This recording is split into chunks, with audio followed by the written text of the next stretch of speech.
Hello everyone, welcome back to my YouTube channel. इस video में हम लोग पॉलिटी की पीटी 365 फिनिश करने वाले हैं। ठीक है, अभी सिर्फ पॉलिटी की ही आई है पीटी 365 और ये कब से कब तक आई है? अप्रैल से लेकर अक्टूबर तक की, यानी 7 मंथ्स के करंट अफेयर्स हम लोग फिनिश कर देंगे इस वाली वीडियो में। इस वाली वीडियो में नहीं करेंगे एक्चुअली, ये जो है 7 मंथ्स की है, पर हम लोग 4 चैप्टर कंप्लीट करेंगे। इलेक्शंस, पार्लियामेंट वाला, कॉन्स्टिट्यूशन से रिलेटेड और सेंटर स्टेट रिलेशंस। ये जो 4 चैप्टर्स है हम इस वीडियो में करेंगे और बाकी के जो 4 चैप्टर्स है वो नेक्स्ट वीडियो में कंप्लीट कर देंगे। अब देखो, ये जो पॉलिटी की जो ये बुकलेट है ये 67 पेजेस का दिखा रहे हैं। ठीक है, पर ये एक्चुअली 67 पेजेस का है नहीं, 60 ही पेजेस है जो आपको याद करने पड़ेंगे, क्योंकि बाकी जो 7 पेजेस है ना वैसी एडवर्टीजमेंट वगैरह में उन्होंने वेस्ट कर दिए हैं। तो 60 पेजेस है कुल मिला के, तो 30 पेज हम इस वाली वीडियो में करेंगे, 30 नेक्स्ट वाली में कर लेंगे। तो शुरू करते हैं सबसे फर्स्ट चैप्टर के साथ हम लोग, जो इलेक्शन से रिलेटेड है। अब देखो, हम देखते हैं पहले, सबसे पहले ये जो है ये न्यूज़ है। न्यूज़ यानी कि 129 जो अमेंडमेंट बिल था ना वो पास ऑन होने वाला था, जो किससे रिलेटेड है? वन नेशन वन इलेक्शन से रिलेटेड। ठीक है, तो ये पास ऑन होने वाला है, इसलिए हमें किसके बारे में इन्फॉर्मेशन दे कि वन नेशन वन इलेक्शन अगर ये बिल पास हो जाता है तो क्या क्या अमेंडमेंट्स करने पड़ेंगे। ठीक है, तो सबसे पहला देखो अमेंडमेंट करना पड़ेगा, आर्टिकल 82A हमें इंसर्ट करना पड़ेगा। देखो यहाँ पे लिखा है न्यू आर्टिकल, और यहाँ पे क्या लिखा है? अमेंडमेंट टू आर्टिकल 83, यानी कि ये जो है ये हम नया इंसर्ट करने वाले हैं। ये जो ए लगता है ना किसी भी चीज़ के आगे, जैसे आर्टिकल 21A, यानी ये ओरिजिनल कॉन्स्टिट्यूशन में नहीं था, इसको बाद में ऐड किया गया है, विच मीन्स 82A हम बाद में ऐड करेंगे। ठीक है, अब 82 में क्या लिखेंगे हम लोग? 82 में ये लिखेंगे जो इलेक्शन कमीशन है वो लोकसभा का और स्टेट लेजिस्लेटिव असेंबली का इलेक्शन साथ में करवाएगा। ठीक है, किस किस का? लोकसभा का और स्टेट लेजिस्लेटिव असेंबली का। यहाँ पे ध्यान देना, कैच ये है कि यहाँ पे पंचायती राज इंस्टीट्यूशंस या म्यूनिसिपैलिटीज़ की इलेक्शंस की बात नहीं हो रही है, ना पंचायती राज और ना म्यूनिसिपैलिटीज़। ठीक है, तो यानी जो पंचायती राज के इलेक्शन है वो कहाँ मेंशन है? 243 में। तो यहाँ पे पंचायती राज और उनके इलेक्शंस की बात यहाँ पे नहीं की गई है, ध्यान देना इस चीज़ पे। सिर्फ किसकी बात की गई है? लोकसभा की और स्टेट लेजिस्लेटिव असेंबलीज की। ठीक है, सिर्फ इनके इलेक्शन साथ करवाने की बात है। देखो, राज्यसभा भी नहीं है। कैच क्या क्या है कि राज्यसभा नहीं है, पंचायती राज इंस्टीट्यूशंस नहीं है और म्यूनिसिपैलिटीज़ नहीं है। क्या क्या है फिर? और स्टेट लेजिस्लेटिव काउंसिल्स के भी इलेक्शंस की बात यहाँ पे नहीं की गई है, सिर्फ लोकसभा की और स्टेट लेजिस्लेटिव असेंबलीज की। अब इसमें और क्या चीज़ है कि जितनी भी स्टेट लेजिस्लेटिव असेंबलीज है स्टेट में और लोकसभा है, उन सबका टेन्योर साथ में ख़त्म होगा और साथ में ही शुरू होगा। जब हम लोग इलेक्शन साथ में करवा रहे हैं तो इनका टेन्योर भी ख़त्म साथ में ही करेंगे। ठीक है, तो ये 2 है जो हम ऐड करेंगे। उसके बाद में कहाँ पे चेंजेस होगा? आर्टिकल 83 में। देखो आर्टिकल 83 क्या कह रहा है, इसमें हम अमेंडमेंट करेंगे कि defines unexpired term, mid term और जनरल इलेक्शन। देखो ये इंपॉर्टेंट स्टेटमेंट है, मैंने यहाँ स्टार भी लगाया है। ये इंपॉर्टेंट क्यों है? क्योंकि देखो प्री में ना क्वेश्चन पूछता है कि constitution defines the term, defines, ध्यान देना, डिफाइंस द टर्म अनटचेबिलिटी। ठीक है, अब आप ये बताओ कि अनटचेबिलिटी को कॉन्स्टिट्यूशन डिफाइन करता है क्या? नहीं करता है ना। आर्टिकल 17 में सिंपली मेंशन है कि अनटचेबिलिटी जो है वो एक अपराध है। ठीक है, पर उन्होंने ये नहीं बोला कि अनटचेबिलिटी सो एंड सो चीज़ होती है, ये सो एंड सो कास्ट की होती है। तो अनटचेबिलिटी डिफाइन नहीं है कहीं पे भी, तो ऐसा क्वेश्चन पूछता है। ठीक है, यूपीएससी कि कॉन्स्टिट्यूशन डिफाइंस दिस टर्म, तो यहाँ पे constitution defines what? Unexpired term, mid term और जनरल इलेक्शंस। अब देखो, अभी इसमें क्या कह रहे हैं, ये जो लिखा हुआ है मैं आपको ऐसे सिंपल फॉर्म में बताती हूँ कि जैसे लोकसभा है, ठीक है, एक सेकेंड, अब जैसे लोकसभा है तो वो 5 साल के लिए होती है, 1 2 3 4 5। अगर वो बीच में डिसॉल्व हो जाती है, यानी सेकेंड ईयर के बाद वो डिसॉल्व हो जाती है लोकसभा, तो बचा हुआ जो टेन्योर है ना, अभी क्या होता है कि अगर यहाँ पे हमने नई लोकसभा बनाई यहाँ पे जैसे, ठीक है, तो वो आने वाले 5 साल के लिए काम करेगी, मतलब 2 साल और पूरे 5 साल तक वर्क करेगी नई वाली लोकसभा। पर अगर हमने ये अमेंडमेंट कर दिया तो ये चीज़ें चेंज हो जाएगी, फिर ये 2 साल नहीं आएगा, सिर्फ बचे हुए काम के बचा हुआ जो पीरियड होगा ना, अगर लोकसभा जैसे बीच में डिसॉल्व हो गई तो जितना बचा हुआ टेन्योर होगा ना सिर्फ उसी में होगा। ठीक है, जैसे लोकसभा 2 साल के बाद डिसॉल्व होगी, नई लोकसभा बना दी, तो वो सिर्फ बचे हुए 3 साल के लिए ही रूल करेगी। अरे बात समझ में, 5 साल तक नहीं करेगी जैसा कि अभी हो रहा है। ठीक है, इतनी सी बात दी हुई यहाँ पे। ये यहाँ पे अनएक्सपायर्ड टर्म कौन सी होती है? जो 3 साल बच गए। ठीक है, उसके बाद में मिड टर्म इलेक्शंस, जब बीच में इलेक्शन हो रहा है, नई लोकसभा बनाई जाएगी। उसके बाद में क्या होता है, वो सिर्फ अनएक्सपायर्ड टर्म के लिए ही बनाई जाएगी, यानी बचे हुए 3 साल के लिए, अगर 2 साल के बाद वो हो जाता ना डिसॉल्व, एग्जाम्पल के लिए। अब देखो, अब 172 में सेम चीज़ स्टेट लेजिस्लेटिव असेंबली के लिए बोली गई है, जो अभी लोकसभा के लिए समझाया मैंने। और जो 327 है उसमें क्या मेंशन है कि पार्लियामेंट के पास पावर है कि वो लेजिस्लेचर की इलेक्शन से रिलेटेड प्रोविजंस बना सकती है। अब आप ऐसे बोलोगे कि इन्होंने ऐसा क्यों लिखा है कि इलेक्शन से रिलेटेड प्रोविजन। ऑफ कोर्स ही बात है ना यार, देखो जैसे इलेक्शन कमीशन है, वो भी तो इलेक्शन कमीशन जो एक्ट है, जो रूल्स है, उसके अकॉर्डिंग काम करता है ना। और वो एक्ट और रूल्स किसने बनाया है? मतलब कॉन्स्टिट्यूशन में तो मेंशन है ही, उसमें कोई डाउट नहीं है कि इलेक्शन कमीशन कॉन्स्टिट्यूशनल बॉडी नहीं है। वो इलेक्शन कमीशन कॉन्स्टिट्यूशनल बॉडी है, पर वो जो वर्क किस एक्ट के अकॉर्डिंग करती है या किस रूल्स के अकॉर्डिंग करती है, वो तो पार्लियामेंट लेकर आया ना, पार्लियामेंट बाय लॉ। आपने ये चीज़ पढ़ी होगी। तो ये इसलिए मेंशन है कि आर्टिकल 327 में पार्लियामेंट प्रोविजन बना सकता है लेजिस्लेचर्स के इलेक्शन से। लॉ तो पार्लियामेंट बनाएगा ना, बॉडीज तो सिर्फ काम कर रही है, तो पार्लियामेंट के पास अथॉरिटी है। अब देखो ये ना कहाँ होता है आज तक कि पंचायती राज के जो इलेक्शन है ना, वहाँ होता है ऐसा कि जैसे मान लो पंचायत इलेक्ट हुई है, 3 साल तक रही, फिर पंचायत डिसॉल्व हो गई, या फिर कोई ऐसा सर्कमस्टांस आ गया कि किसी स्टेट ने पंचायत को डिसॉल्व कर दिया, तो जो नई पंचायत इलेक्ट की जाएगी ना, वो बचे हुए टर्म के लिए ही की जाती है। ठीक है, तभी आपने देखा होगा, नोटिस किया होगा आपके आसपास जो एरिया है, या अगर आप गांव वगैरह साइड रहते हो, तो उसमें क्या होता है, जितने भी पंचायत होती है ना, उन सबके इलेक्शन सेम टाइम पे होते हैं, वहाँ पे साइमल्टेनियस इलेक्शंस होते हैं। अरे बात समझ में? तो ये एक एग्जांपल है जो भी एग्जिस्ट कर रहा है। थोड़ा आगे देखते हैं हम। अब देखो, अब थोड़ा और इसमें बताया है कि इसमें इसका मतलब ये नहीं है कि अगर आप साइमल्टेनियस इलेक्शन मतलब कि एक दिन डिसाइड कर लिया, जैसे 1 जनवरी हमने डिसाइड किया, तो उसी के उसी दिन सारे के सारे लोग वोट देने जाएंगे, पूरे देश में 1 जनवरी को ही वोट डलेगा। इसका मतलब ये नहीं होता है। ठीक है, साइमल्टेनियस इलेक्शंस का मतलब ये बिल्कुल नहीं होता है कि सिर्फ 1 तारीख है, एक दिन है, उसी दिन सारे देश के लोग वोट डालेंगे। नहीं, इसका मतलब ये नहीं होता है। इसका मतलब ये होता है कि जैसे आप वोट डालने गए, आपने सेंटर के लिए वोट डाला, तो अपने स्टेट के लिए भी सेम टाइम पे सेम रूम में वोट डाल दोगे आप। ठीक है, पर डेट अलग अलग होगी, पर टाइम सेम होगा। जैसे मान लो अपन कहते हैं कि अगस्त से लेकर जुलाई के बीच में इलेक्शंस, अगस्त से नहीं, जुलाई से लेकर अगस्त तक इलेक्शंस होंगे, तो उसमें डेट अलग अलग हो जाएगी अलग अलग स्टेट्स में, बट सेम टाइम पे होगा, ताकि वो 5 साल सेम चले।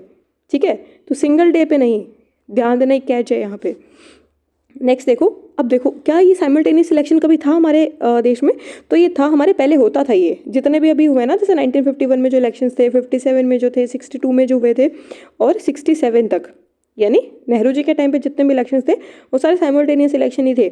उसके बाद में क्या हुआ, इंदिरा गांधी जी का आना हुआ, और ये हमारा डिसरप्शन हो गया। कैसे? उन्होंने बहुत सारी स्टेट असेंबलीज की जो लेजिस्लेटिव असेंबली उसको डिसॉल्व कर दिया 68 69 में, थोड़ा वो पार्टी का डिस्प्यूट वगैरह की वजह से, तो ये डिसरप्ट हो गया, फिर आगे पीछे होने लग गया। लोकसभा भी डिसॉल्व कर दी 1970 में, तो फिर ये प्रॉब्लम होगी कि भाई अब साथ में इलेक्शंस नहीं करवा सकते।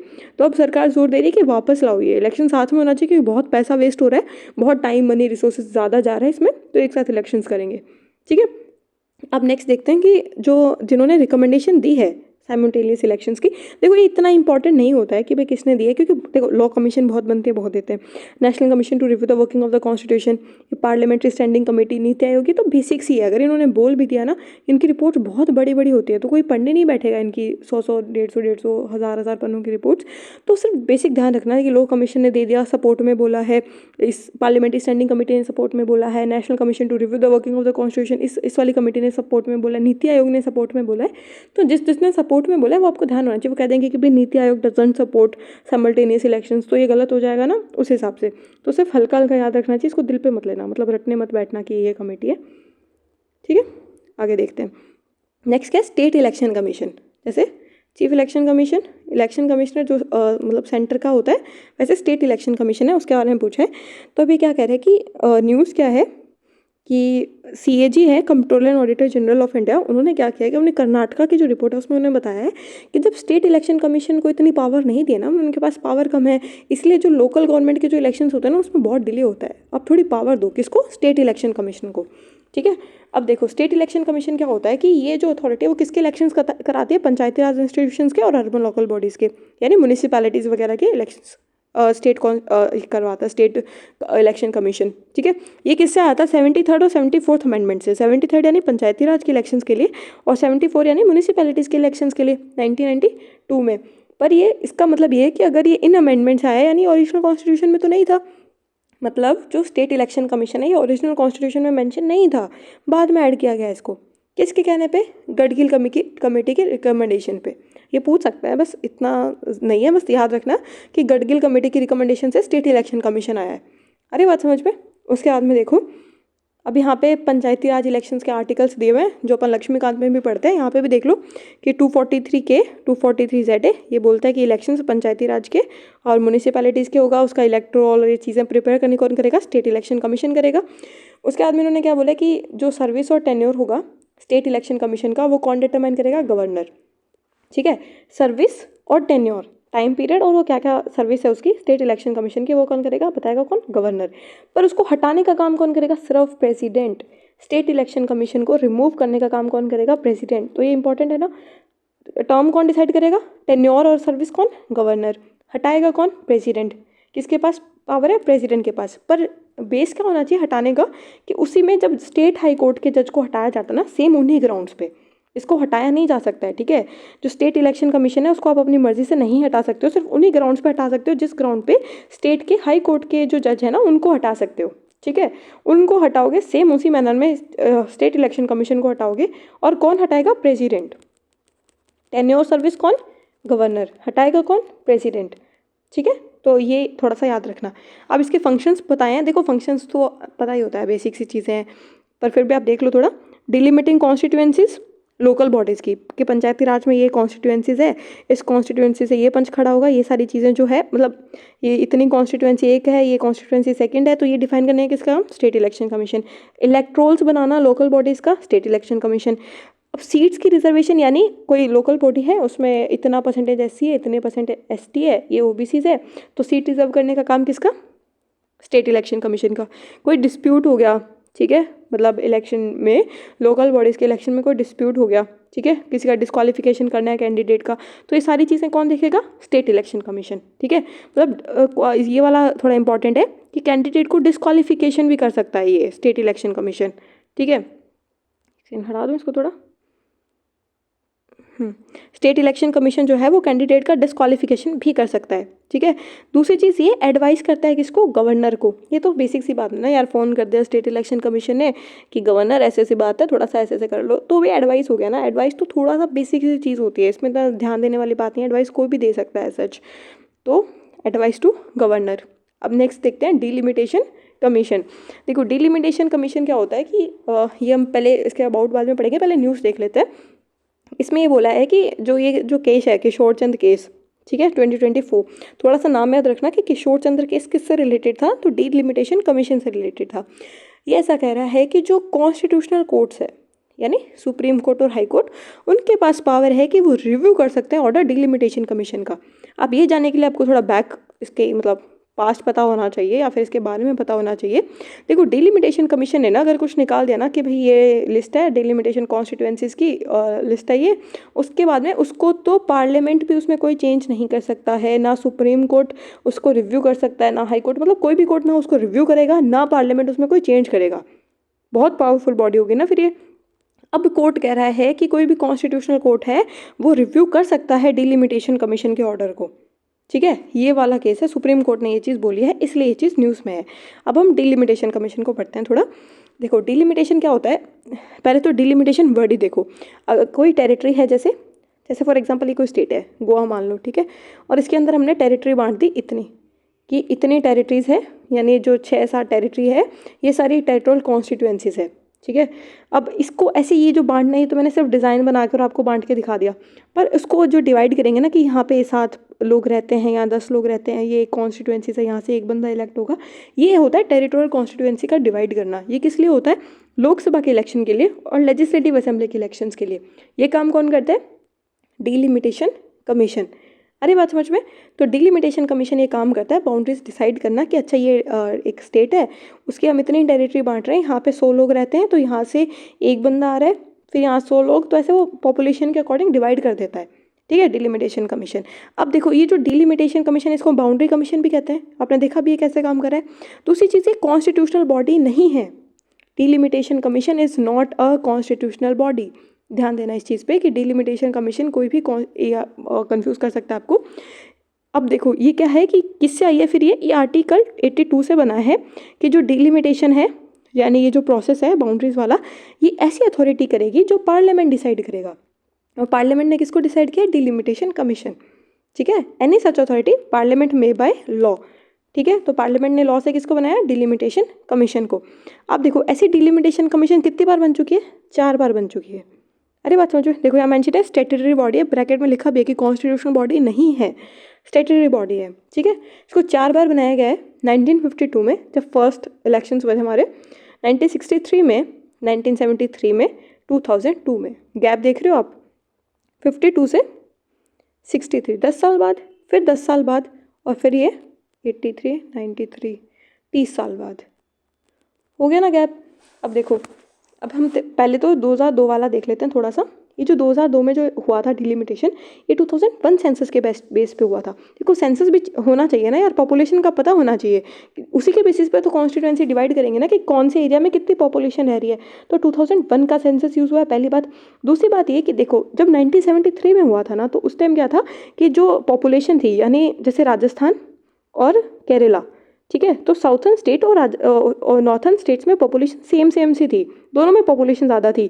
तो इन 30 सालों में क्या हुआ कि साउथर्न स्टेट्स जो है, यानी केरला, तमिलनाडु, इन्होंने बहुत इंप्रूवमेंट किया अपनी पॉपुलेशन में, ठीक है, इन्होंने पॉपुलेशन कंट्रोल किया। और जो नॉर्थर्न स्टेट्स है ना, यहाँ पॉपुलेशन अभी भी हाई थी, पॉपुलेशन कंट्रोल नहीं हो रहा था, ठीक है। अब जहाँ पॉपुलेशन ज़्यादा होगी, यानी जो नॉर्थर्न स्टेट्स है उनको बेनिफिट ज़्यादा मिलेगा, उनको सीट्स ज़्यादा मिलेगी।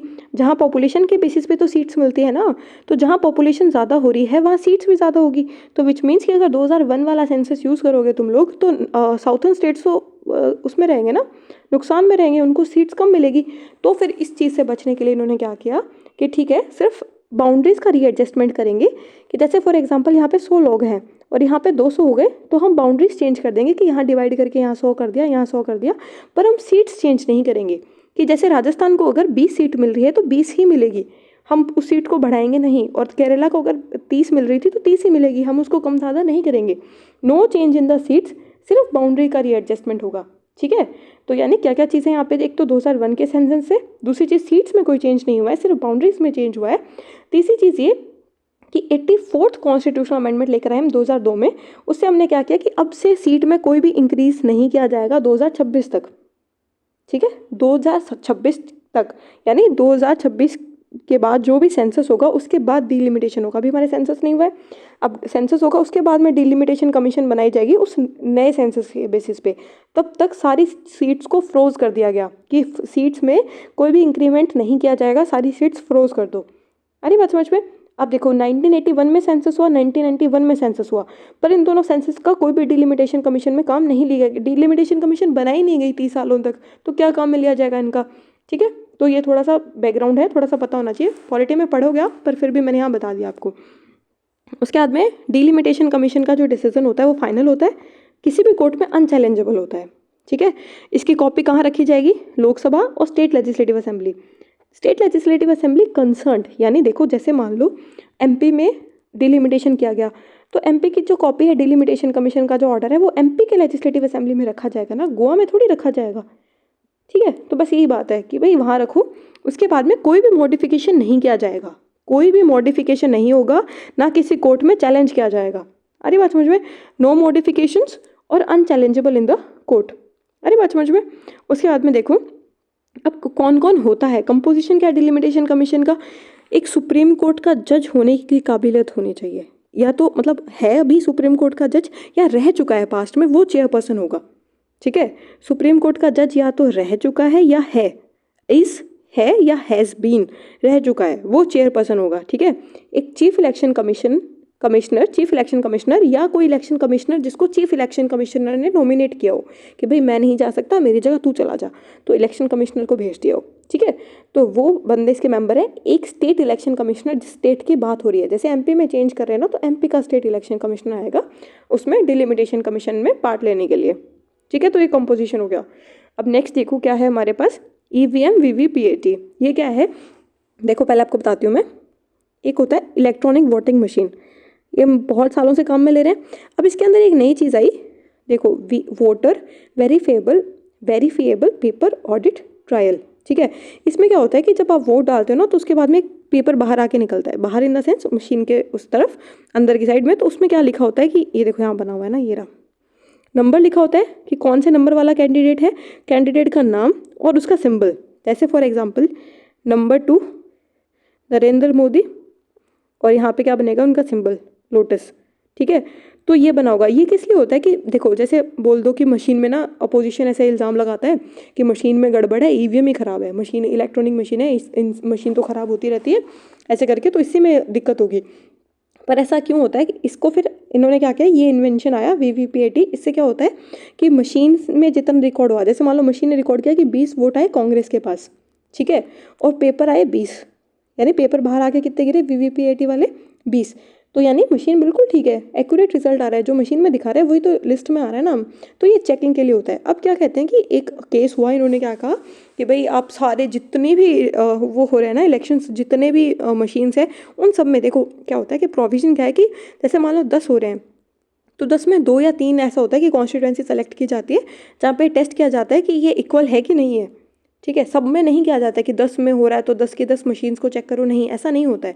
तो एक केस आया कि आप 10 की 10 मशीन्स को चेक करो कि ये जो पेपर आ रहा है और ये जो मशीन्स है ये सही रिकॉर्ड दे रहे हैं। पर सुप्रीम कोर्ट ने एक डिसमिस कर दिया कि भाई नहीं, ऐसा नहीं होता है। अरे यार, इतना क्रॉस वेरिफिकेशन करना होता अगर हमको तो हम इलेक्ट्रिक मशीन ही क्यों लाते? पुराने ज़माने में जैसे करते थे, टिक कर दो पेपर पे, पेपर डाल दो, पेपर को ही गिनना है। तब तुम्हें इतना मैनुअल लेबर करवाना है तो मशीन क्यों इन्वेंट की तुमने, जब तुमको इतना डाउट है अपनी मशीन पे?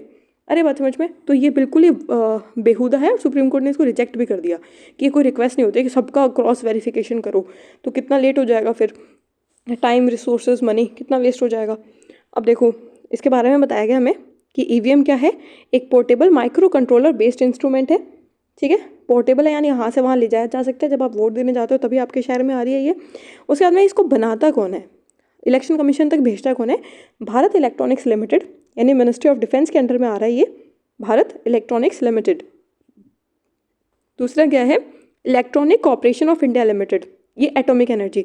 अब बोलोगे एटॉमिक एनर्जी का, देखो एनर्जी बना रही है ना, और ये इलेक्ट्रॉनिक कॉर्पोरेशन ऑफ इंडिया है, तो इतना ध्यान देना। सिर्फ ये इतना पूछेंगे नहीं, बट बाई चांस स्टेटमेंट में दे दिया कि इलेक्शन कमीशन ऑफ इंडिया खुद से बनाती है और खुद से इसको मैन्युफैक्चर करती है, तो नहीं करती है, भारत इलेक्ट्रॉनिक्स लिमिटेड और electronic corporation of India limited, ठीक है। वैसे इतना पूछता नहीं है, बट फिर थोड़ा पता होना चाहिए जनरल नॉलेज के लिए, ठीक है।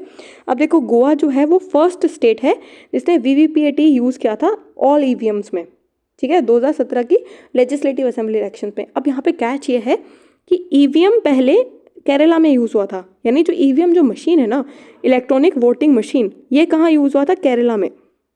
केरला की जब असेंबली इलेक्शन में हो रही थी उस टाइम पे 1982 में, और ये असेंबली के इलेक्शन में भी नहीं, बाई इलेक्शन क्या होता है कि जब इलेक्शन असेंबली में कोई सीट वैकेंट होगी, किसी ने रिज़ाइन कर दिया या किसी की डेथ हो गई, तो उस टाइम जो इलेक्शंस या किसी को सीट वैकेंट करनी पड़ी अपनी, तो उस टाइम ये बाई इलेक्शंस होते हैं। तो केरला में ये जब इलेक्शंस हुए थे ना 1982 में, वहाँ ये ईवीएम्स यूज़ हुआ था फर्स्ट टाइम। सेकेंड टाइम कब उसको अमेंड किया गया, रिप्रेजेंटेशन ऑफ पीपल एक्ट 1951, कि वहाँ पे ऐसे बोला कि भाई ईवीएम यूज़ किया जा सकता है, उसको अमेंडमेंट हुआ 1989 में, और फिर 2004 में, यानी अमेंडमेंट के 11 साल बाद, 11 भी नहीं 15 साल बाद, ठीक है, 15 साल बाद ईवीएम्स को है अब अडॉप्ट कर लिया कि सारे इलेक्शंस में ये यूज़ की जाएगी। ज़्यादा पुरानी नहीं है ना, 2004 में। फिर 2013 में ऐसे बोला सुप्रीम कोर्ट ने, 2013 से आए है वीवीपीएटी, कि ये यूज़ होना है, ठीक है, ये यूज़ करना पड़ेगा, मैंडेट कर दिया कि वीवीपीएटी जो है वो यूज़ करना मैंडेटरी है ईवीएम्स में, ठीक है। तो ये 2013 में बोला। वीवीपीएटी कब आया? 2013 में। 2004 से हमने कब किया? ईवीएम यूज़ करना शुरू किया। सबसे पहले कब हुआ था? 1982 में, केरला के बाई इलेक्शंस में, ठीक है।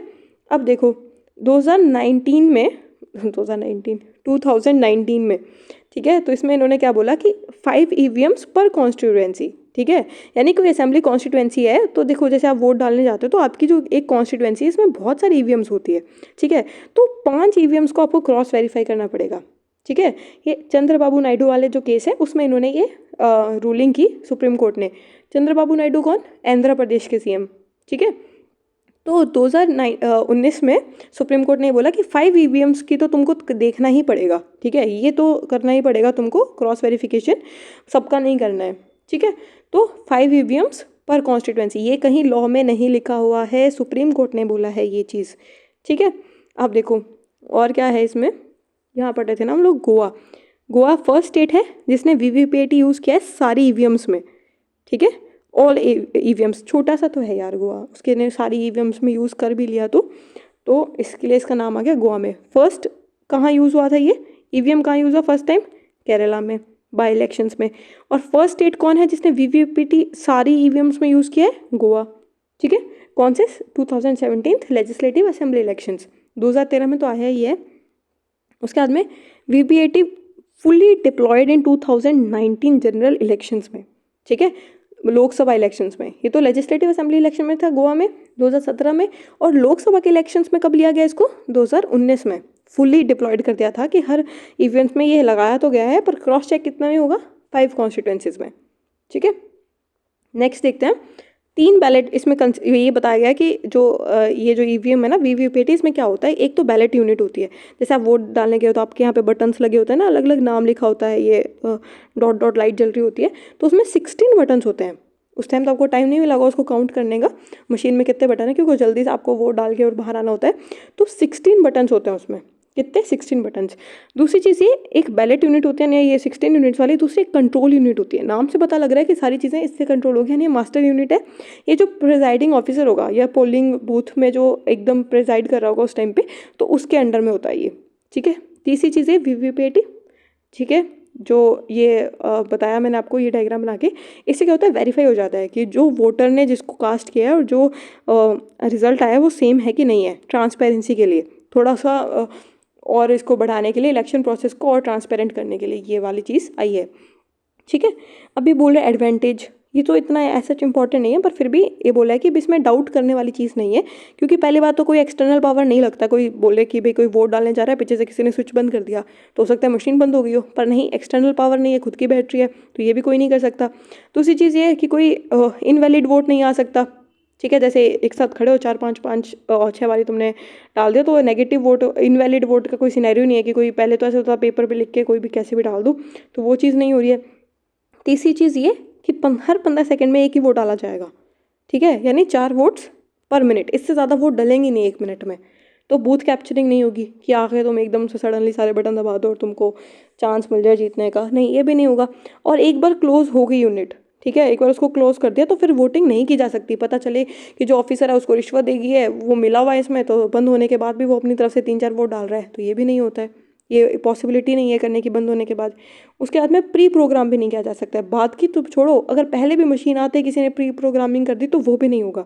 वो अफवाह फैली थी ना बीच में कि भाई इन्होंने बोल दिया कि वोट चाहे किसी को भी डालो, अगर राहुल को वोट डाल रहे हो तो भी वो मोदी को ही जाएगा।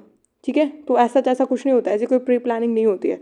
ठीक है, तुम सोचो है मिनिस्ट्री ऑफ डिफेंस प्रिपेयर कर रही है, एटॉमिक एनर्जी डिपार्टमेंट प्रिपेयर कर रहा है, तो इतना तो झमेला नहीं होगा। ठीक है, अब देखो नेक्स्ट देखते हैं मॉडल कोड ऑफ कंडक्ट। अब इसका पहले अभी इलेक्शंस हुए थे तो इसको लगाया था ना, तो ऐसा वही है। अब देखो इसमें क्या है कि अब इसका पहले बैकग्राउंड देखते हैं। 1960 में फर्स्ट टाइम इंट्रोड्यूस हुआ था, कहाँ? केरला की स्टेट लेजिस्लेटिव असेंबली में। ऊपर क्या पढ़ा हमने केरला में? अभी क्या हुआ था? पहली बार ईवीएम इसी के बाई इलेक्शंस में लगी थी।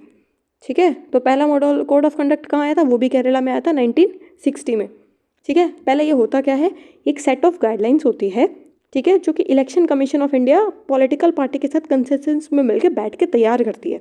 ठीक है, कि भाई ये मॉडल कोड ऑफ कंडक्ट है और आपको करना पड़ेगा, मानना पड़ेगा। जो पॉलिटिकल पार्टीज़ है, उनके कैंडिडेट्स है या जितने भी वॉलंटियर्स हैं उनके साथ काम करें, उन सबको ये जो मॉडल कोड ऑफ कंडक्ट है इनको मानना पड़ेगा, ताकि फ्री एंड फेयर इलेक्शंस हो सके। ठीक है, अब आगे देखो, एक सेकेंड। अब देखो, इलेक्शन कमीशन ऑफ इंडिया अपनी अथॉरिटी कहाँ से आती है? आर्टिकल 324 से। ठीक है, 324 में मेंशन है कि जो इलेक्शंस होंगे पार्लियामेंट के, स्टेट लेजिस्लेचर्स के, प्रेसिडेंट के और वाइस प्रेसिडेंट के, उसका जो कंट्रोल है वो किसके हाथ में होगा? इलेक्शन कमीशन के। अब यहाँ पे कैच क्या है कि वो आपको ये लिख देगा कि पार्लियामेंट और स्टेट लेजिस्लेचर इलेक्शन के यही 2 इलेक्शंस करवाएगा election commission of India. Only लिखा आ जाए तो नहीं, गलत है। ठीक है, ऐसा आ जाए कि election commission of India control the election process of parliament and the state legislatures only, तो नहीं, किसका? प्रेसिडेंट का भी और वाइस प्रेसिडेंट ऑफिस का भी। ठीक है, अब देखो नेक्स्ट क्या है कि है ना, मॉडल कोड ऑफ कंडक्ट जो है, यहाँ पे स्टार भी लगाया है, ये कॉन्स्टिट्यूशन में एक्सप्लिसिटली मेंशन नहीं है। उसने ये बोला है कि जो इलेक्शन कमीशन है ना, वो डायरेक्शन दे सकता है, कंट्रोल कर सकता है इलेक्शन प्रोसेस में कि क्या क्या होना चाहिए, क्या क्या नहीं होना चाहिए। पर उसने ये मॉडल कोड ऑफ कंडक्ट के बारे में साफ साफ नहीं लिखा है कि भाई एक मॉडल कोड ऑफ कंडक्ट हो, आप उसको फॉलो करो, ऐसे ऐसे चीज़ें हो, नहीं, ऐसा कुछ नहीं लिखा है कॉन्स्टिट्यूशन में एक्सप्लिसिटली। सिर्फ इतना बोला है इलेक्शन कमीशन देख लेगा उसको जो करना है वो। ठीक है, तो सॉरी, थोड़ा सा डिस्टर्बेंस हो गया था बीच में।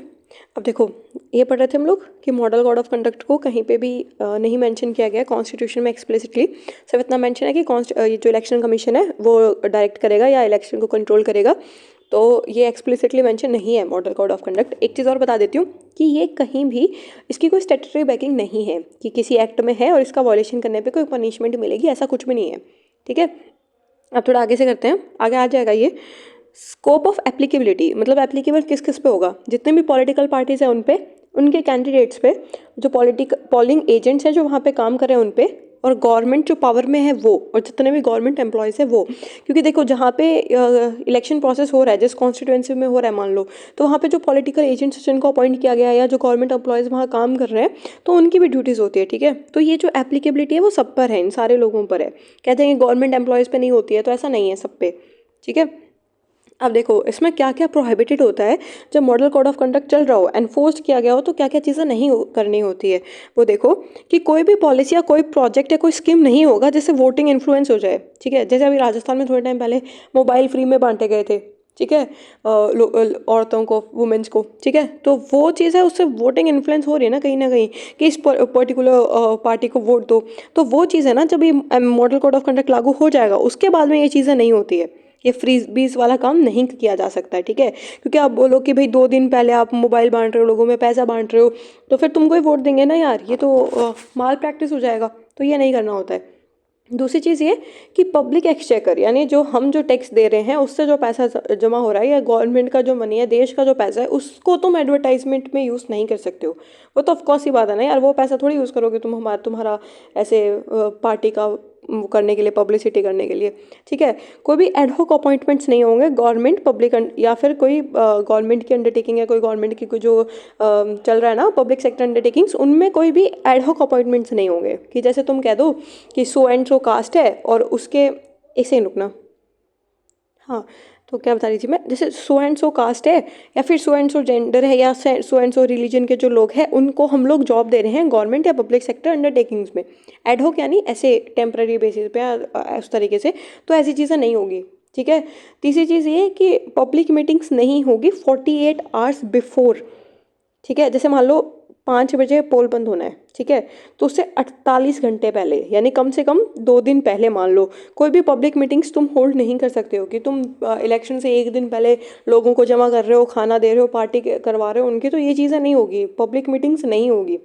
अरे बात समझ में, 48 घंटे पहले। दूसरी चीज़ ये कि गवर्नमेंट के जो रिसोर्सेज हैं, यानी गवर्नमेंट का जो ट्रांसपोर्ट है या उसकी जो मशीनरी है, वो कैंपेनिंग के लिए यूज़ नहीं करोगे। ठीक है, अब जैसे आप कह दोगे नरेंद्र मोदी जी इस्तेमाल कर रहे हैं वो, तो मॉडल कोड ऑफ कंडक्ट जब लागू होगा ना उस टाइम नहीं करना है। ठीक है, जब ये model code of conduct enforce कर दिया गया है उस टाइम ये चीज़ें नहीं करनी होती है। ठीक है, वरना फ्री बीज तो दे ही रहे हैं ना यार, इस टाइम नहीं करना होता जब ये एनफोर्स किया गया हो। उसके बाद में मिनिस्टर्स या कैंडिडेट्स वो कोई भी पेमेंट्स या ग्रांट्स या कोई फंड वगैरह नहीं दे सकते हैं उस टाइम पे। ठीक है, कोई मिनिस्टर या कोई कैंडिडेट है उस टाइम कोई ग्रांट या सैंक्शन नहीं किया जा सकता जब मॉडल कोड ऑफ कंडक्ट लागू हो चुका हो देश में। ठीक है, तो ये तो हो गया क्या चीज़ें नहीं की जा सकती। ठीक है, अब आगे देखते हैं। अब इसका ड्यूरेशन क्या होता है कि ड्यूरेशन क्या क्या है, जब इलेक्शन कमीशन जो है ना वो शेड्यूल अनाउंस कर दे कि ये भाई इलेक्शंस का शेड्यूल है, वो अनाउंस होने के बाद से रिजल्ट तक, जिस दिन रिजल्ट अनाउंस नहीं हो जाता तब तक ये लागू रहता है। ठीक है, ध्यान देना, ऐसा नहीं होगा कि इलेक्शन खत्म होते ही मॉडल कोड ऑफ कंडक्ट भी खत्म हो गया।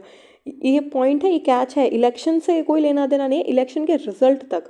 ठीक है, शेड्यूल्ड अनाउंस होने से रिजल्ट तक, जैसे अभी यूपीएससी का शेड्यूल आ गया कि इस टाइम फॉर्म भराएगा, इस टाइम मेंस होगा, ये सारी चीज़ें, तो वो हो गया। और उसके बाद में फाइनल जब लिस्ट आ जाएगी ना, उस तब तक, एग्जाम्पल के लिए बता रही हूँ, तो रिजल्ट तक, एग्ज़ाम होने तक नहीं, रिजल्ट तक। ठीक है, उसके बाद में और क्या चीज़ है, ये बस केसेस का नाम है कि सिंपल, ये तो ऐसे मैंने हाईलाइट कर दिया कि आपको इतना पता हो कि केस किससे रिलेटेड था, बाकी इंपॉर्टेंट नहीं है, ऐसे केसेस नहीं पूछता है, ऐसे तो बहुत केसेस होते हैं, कितने याद रखोगे। ठीक है, उसके बाद में ये तो, और क्या है यहाँ पे, हाँ ये मैंने बताया था ना, कोई स्टैट्यूटरी बैकिंग नहीं है, कोई लॉ में नहीं मेंशन है ये, तो अगर इसका कोई वॉयलेट कर दे, जैसे मान लो ये चीज़ें लिखी गई है कि ये नहीं कर सकते, ये नहीं कर सकते, और किसी ने ये कर दिया, तो उसके बाद फिर उसका क्या, कुछ नहीं उसका, क्योंकि कोई लॉ बना ही नहीं है। कोई प्रोसिक्यूट नहीं किया जाएगा, उसको कोई एक्शन नहीं लिया जाएगा ऐसा। बस ये थोड़ा सा कहते हैं ना, शर्म रख लो अंदर कि नहीं करो ये चीज़ें, तो वो शर्म के कारण नहीं करते हैं, बाकी कर लो तो कोई तुम्हारा कुछ उखाड़ नहीं पाएगा, ठीक है, क्योंकि कोई स्टैट्यूटरी बैकिंग ही नहीं है इसकी। तो ये इशू चलता है काफ़ी बार, है ना, कि भाई इसको भाई कोई लॉ वगैरह में ऐड करो, पर अगर इसको लॉ में ऐड कर दिया तो फिर इलेक्शन कमीशन को रिक्वेस्ट करनी पड़ेगी कि पार्लियामेंट को कि प्लीज़ इसमें ये अमेंडमेंट करो या ये ऐड करो, ये रिमूव करो, तो फिर इलेक्शन कमीशन की पावर कम हो जाएगी ना, उस हिसाब से सोचो। तो ऐसा कुछ करो कि इलेक्शन कमीशन इसमें चेंजेस कर पाए, ठीक है। तो वो बात का मैटर है, पर अभी तो इतना याद रखना कि कोई स्टैट्यूटरी बैकिंग नहीं है, और क्योंकि स्टैट्यूटरी बैकिंग नहीं है तो प्रोसिक्यूशन नहीं किया जा सकता। उसके बाद में क्या है कि कुछ प्रोविजंस है, मतलब चलो क्या हो गया, स्टैट्यूटरी बैकिंग नहीं है तो फिर भी कुछ प्रोविजंस है जो एनफोर्सेबल है किसी दूसरे लॉ की वजह से, ठीक है, मतलब इस लॉ की वजह से नहीं। अब जैसे फॉर एग्जांपल इंडिया के अंदर ह्यूमंस को खाना बैन नहीं है, ठीक है, किसी इंसान की डेड बॉडी है तो उसको खा सकते हैं। मैंने कहीं पढ़ा था, आज ही वीडियो देखी थी, तो मेरे को याद है, ये एग्जांपल याद आया कि वो कोई अगर कोई डेड बॉडी है ना उसको खा सकते हैं, ठीक है, पर इंसान को खाने के लिए उसको मारना पड़ेगा ना, पर उसको मारना गुनाह है। अरे बात समझ में, तो इनडायरेक्टली गुनाह हो गया ना ये मारने वाला। तो उस हिसाब से इसको कनेक्ट करना कि भाई ये इसकी स्टैट्यूटरी बैकिंग नहीं है मॉडल कोड ऑफ कंडक्ट की, पर दूसरे कोई प्रोविजंस है जिससे इसको एनफोर्स किया जा सकता है। जैसे भारतीय न्याय संहिता, भारतीय न्याय संहिता का पूरा नाम क्या था, आईपीसी, इंडियन पैनल कोड, उसके अंदर कुछ प्रोविजंस है, रिप्रेजेंटेशन ऑफ पीपल एक्ट में कुछ प्रोविजंस है, तो ऐसे करके बहुत सारे ऐसे लॉस हैं जिसमें इसके ये जो है एनफोर्सेबल हो जाता है, ठीक है। उसके बाद में ये कुछ एग्जांपल है कि भाई किसी कैंडिडेट के कैरेक्टर के बारे में नहीं बोलना है, ऐसे करके फॉल्स स्टेटमेंट हो जाएगा, या फिर इम्पर्सोनेशन ऑफ वोटर्स नहीं होना चाहिए, ये भी एक ऑफेंस हो जाएगा। इम्पर्सोनेशन मतलब अगर पूछ रहे इस टर्म का मतलब क्या होता है कि हो तुम शिल्पा पर वोट कैसे कर रहे हो, कैटरीना बन के, ठीक है, कि तुम अपने नाम से नहीं कि और के नाम से ऐसे वोट कर रहे हो, वो चीज़ें। तो ये हो गया हमारा कंप्लीट। नेक्स्ट देखो लोकसभा इलेक्शंस के बारे में बात हो रही है। लोकसभा इलेक्शंस में क्या बोला है, देखो ये तो कॉन्स्टिट्यूएंसी के बारे में बताया कि कोई ज्योग्राफिकल एरिया है ना, वो कॉन्स्टिट्यूएंसी कहलाता है। हर कॉन्स्टिट्यूएंसी से एक ही रिप्रेजेंटेटिव इलेक्ट होगा, एक कॉन्स्टिट्यूएंसी है उससे एक ही रिप्रेजेंटेटिव इलेक्ट होके जाएगा, ठीक है, सिंगल मेंबर कॉन्स्टिट्यूएंसी वाला है हमारे यहाँ पे। उसके बाद में मेजोरिटी वोट्स जिसके पास, जैसे मान लो ए बी और सी है, इसके पास 10, इसके पास 20 और इसके पास 5, सबसे ज़्यादा वोट किसके पास, बी के पास, तो ये इलेक्ट होके जाएगा, मतलब ये विनर हो जाएगा, ठीक है। उसके बाद में क्या है कि ये तो सबको पता ही है 5 ईयर्स का टेन्योर होता है। कब तक होता है, फर्स्ट मीटिंग, इलेक्शंस के बाद, रिजल्ट के बाद जो फर्स्ट मीटिंग होती है ना, उससे लेकर आने वाले 5 सालों तक। उसके बाद में क्या होता है, ये ऑटोमेटिकली डिसॉल्व हो जाता है, ये वर्ड याद रखना, ऑटोमेटिकली डिसॉल्व्स, ठीक है, लोकसभा ऑटोमेटिकली डिसॉल्व्स, क्योंकि वो प्री में ना ऐसे स्टेटमेंट देता है कि ऑटोमेटिकली डिसॉल्व है ये वो करके, तो थोड़ा ध्यान रखना कि लोकसभा ऑटोमेटिकली डिसॉल्व हो जाता है, ठीक है। उसके बाद में क्या है, however president is authorized to dissolve Lok Sabha at any time, मतलब अपने आप तो हो जाता है, पर प्रेसिडेंट जो है ना वो भी, उसके पास भी अथॉरिटी है कि अगर वो चाहे ना, जैसे लोकसभा को 2 साल हो गए और प्रेसिडेंट चाहे तो उसको पहले ही इसको डिसॉल्व कर सकता है, 5 साल कंप्लीट होने ही ना दे, पहले उसको डिसॉल्व कर दे, ठीक है। और अगर प्रेसिडेंट ने डिसॉल्व कर दिया लोकसभा को पहले, तो वो किसी भी कोर्ट में चैलेंज नहीं हो सकता है कि भाई क्यों किया भाई, ऐसे कैसे कर दिया तुमने डिसॉल्व, ये वो नहीं, ये नहीं हो सकता है, ठीक है, can not be challenge in any court of law. उसके बाद में ये जो है, एक तो देखो ये एक्सेप्शनल केसेस बताए गए हैं, 5 साल के लिए टेन्योर होगा, उसके बाद ऑटोमेटिकली सस्पेंड हो जाएगा, पर क्या 5 साल से बीच में नहीं हो सकता, तो बीच में हो सकता है, कौन करेगा, प्रेसिडेंट कर देगा। क्या 5 साल से ज़्यादा नहीं हो सकता है, तो ज़्यादा कब होगा, इमरजेंसी के टाइम पे, ठीक है। 5 साल नेचुरल टेन्योर है, 5 साल को बीच में ख़राब करना है तो प्रेसिडेंट करेगा, 5 साल को बढ़ाना है तो इमरजेंसी से हो जाएगा, ठीक है। इमरजेंसी में क्या कर सकते हैं कि by a law of the parliament 1 year at a time, एक टाइम में एक ही बार 1 साल ही बढ़ा सकते हो। जैसे तुमने एक लॉ लाया नेशनल इमरजेंसी में, एक बार रेजोल्यूशन पास किया, 1 साल तक बढ़ाया तुमने टेन्योर, फिर तुमने 1 साल और बढ़ा दिया, तो ऐसे करके तुम कितने भी टाइम तक बढ़ा सकते हो, ठीक है। 1 ईयर एट ए टाइम, एक बार में सिर्फ 1 साल बढ़ाओगे, ठीक है, पर ये 1 साल कितनी बार भी बढ़ा सकते हो, फिर एक बार एक और लाए, फिर 1 साल बढ़ाया, फिर 1 साल बढ़ाया, ऐसे करके, ठीक है। पर अगर एक बार इमरजेंसी खत्म हो गई, इमरजेंसी सीजेस टू ऑपरेट, उसके बाद 6 महीने के से ज़्यादा टेन्योर नहीं हो सकता है। अरे बात समझ में, ये जो एक्सटेंशन तुम बढ़ा रहे हो ना, 1 साल, जैसे मान लो तुमने अभी एक रेजोल्यूशन लाया, जैसे 1 जनवरी को तुमने रेजोल्यूशन पास किया और तुमने तुम्हारे जो लोकसभा का टेन्योर है वो 1 साल बढ़ा दिया, ठीक है। पर बीच में क्या हुआ, प्रेसिडेंट ने इमरजेंसी खत्म कर दी कि अब इमरजेंसी खत्म हो गई, तो फिर 6 महीने ही एट मैक्स रहेगी, वो 1 साल तक नहीं रहेगी लोकसभा, ठीक है। तो अगर 1 साल का तुमने बढ़ा दिया, बीच में प्रेसिडेंट ने क्या किया, इमरजेंसी ख़त्म कर दी, तो वो सिर्फ तुम 6 महीने ही रहो, 6 महीने एट मैक्स रहोगे, तुम्हें बीच में लोकसभा डिसॉल्व करनी ही पड़ेगी। उसके बाद तुम 1 साल तक नहीं रह सकते, ठीक है। तो ये हो गया। उसके बाद में ये 324, 329 ये इलेक्शन के प्रोविजंस है, 324 इलेक्शन कमीशन का है और ये 329 तक प्रोविजन है। कौन से वाले पार्ट में? पार्ट 15 में, ठीक है, पार्ट 15 में। उसके बाद में अभी थोड़ा थोड़ा डिटेलिंग में है, मतलब डिटेलिंग इन द सेंस छोटे छोटे टॉपिक्स हैं और उनके बारे में बताया गया है, ठीक है। चलो करते हैं इनको। इतना इंपॉर्टेंट नहीं है ये, थोड़ा सा पता होना चाहिए बस बेसिक सा, पर फिर भी इसमें दिया हुआ तो आपको फोमो नहीं हो इसलिए मैं करवाऊंगी। सबसे पहले देखो 329B में, ठीक है, कि कोई भी इलेक्शन, ठीक है, या पार्लियामेंट का हो या स्टेट लेजिस्लेचर का हो, वो क्वेश्चन नहीं किया जा सकता कि भाई इसमें ये नहीं करवाया, इसमें ये नहीं करवाया, ऐसे वैसे ये चीज़ें नहीं की जा सकती। पार्लियामेंट या स्टेट लेजिस्लेचर के इलेक्शन में कोई भी इलेक्शन क्वेश्चन नहीं करोगे तुम कि तुम्हारे इस इलेक्शन प्रोसेस में ये गड़बड़ थी या ये गड़बड़ थी, एक्सेप्ट, ठीक है, एक्सेप्ट कौन कब किया जा सकता है, ये चीज़ें नहीं की जा सकती है। पर कब की जा सकती है? अगर कोई इलेक्शन पेटिशन फाइल्ड हो, ठीक है, as prescribe by the law made by the appropriate legislature, ठीक है, कोई लॉ बनाया गया हो, अप्रोप्रिएट लेजिस्लेचर ने बनाया हो, उसके थ्रू, अगर किसी लॉ के थ्रू अगर ये ऐसी हो इलेक्शन पेटिशन फाइल हो तभी। ऐसे तुम रैंडम उठ के कोई भी क्वेश्चन कर रहे हो तो वो चीज़ें नहीं होगी, ठीक है। कोई लॉ में स्पेसिफिक मेंशन हो और उसके खिलाफ ऐसे इलेक्शन पेटिशन फाइल की गई हो तब, और वो लॉ भी किसका, अप्रोप्रिएट लेजिस्लेचर का बनाया हुआ होना चाहिए। ये कहाँ मेंशन है? आर्टिकल 329 में, ठीक है। उसके बाद में NP पुन्नुस्वामी केस, इसमें इन्होंने क्या बोला था कि एक बार इलेक्शन कमीशन ने नोटिफाई कर दिया, ठीक है, कि ये इलेक्शन प्रोसेस है तो कोई भी कोर्ट उसमें इंटरफेयर नहीं करेगा। अरे बात समझ में? ये कब था? 1952 में। अब आपने एक चीज़ नोटिस की होगी अगर आप पढ़े हो तो जब 1952 से 1965 तक इसमें क्या था कि जुडिशरी थी वो थोड़ा पीछे पीछे रहती थी, एक्टिवली पार्टिसिपेट नहीं कर रही थी उस टाइम पे। फिर जैसे जैसे आगे आते गए, जैसे अभी तो इतना एक्टिवली पार्टिसिपेट कर रही है, 2015 के बीच में उन्होंने NJSC को वो कर दिया, अनकॉन्स्टिट्यूशनल डिक्लेयर कर दिया, ये वो करके, तो अभी थोड़ा ज़्यादा एक्टिवली पार्टिसिपेट करिए। पहले क्या था, कोर्ट पहले पीछे हट जाता था, ठीक है, कि भाई इसमें हमारा डोमेन नहीं है, हम यहाँ पे नहीं जाएंगे। जैसे रिवर डिस्प्यूट्स वाला जो होता है तो उसमें कोर्ट कह देता है कि हमारा डोमेन नहीं है, हम पीछे हट जाते हैं, पहले बोलता था। अब क्या कहता है कि कुछ भी हो भाई, जुडिशियल रिव्यू करेंगे हम, ये वो। तो जुडिशरी काफ़ी एक्टिवली पार्टिसिपेट कर रही है। तो ये उस टाइम का जजमेंट है, 1952 में हो गया। तो इन्होंने बोला कि भाई एक बार इलेक्शन कमीशन ऑफ इंडिया ने नोटिफाई कर दिया कि भाई ये शेड्यूल रहेगा तो फिर कोई भी कोर्ट इसमें इंटरवीन नहीं करेगा, ठीक है। उसके बाद में क्या है कि ये कोर्ट ने बोला है। अरे बात समझ में? ऐसा तो किसी लॉ में नहीं है। अब देखो रिप्रेजेंटेशन ऑफ पीपल इसमें रिप्रेजेंटेशन ऑफ पीपल एक्ट में क्या है, 1951 में सेक्शन 80 में मेंशन है कि भाई कोई भी किसी इलेक्शन का वैलिडिटी, ठीक है, वो तभी होगा अगर कोई इलेक्शन पिटीशन फाइल की जा सके, ठीक है। कोई भी इलेक्शन पिटीशन फाइल करोगे तभी उसकी वैलिडिटी चेक की जाएगी, इलेक्शन पिटीशन फाइल करनी पड़ेगी, ठीक है। और इलेक्शन पिटीशन कहाँ पे, जैसे मान लो ये कोई कॉन्स्टिट्यूएंसी है राजस्थान की, ठीक है, और यहाँ पे तुम्हें कोई डाउट है कि यहाँ का जो इलेक्शन प्रोसेस है वो सही से नहीं किया गया है, उसमें गड़बड़ की गई है, तो तुम राजस्थान के ही हाई कोर्ट में अपील करोगे ना यार, तुम गोवा के हाई कोर्ट में थोड़ी अपील करोगे। तो इसी के हाई कोर्ट में तुम लोगों को अपील करनी है, राजस्थान के हाई कोर्ट में, जिसका ओरिजिनल ज्यूरिसडिक्शन है उन इलेक्शन पे, ठीक है। अब हाई कोर्ट में तुमको नहीं मिला कि भाई तुम्हारी यहाँ पे इलेक्शन पिटीशन ढंग से नहीं चली, तो तुम सुप्रीम कोर्ट जाओगे, ठीक है।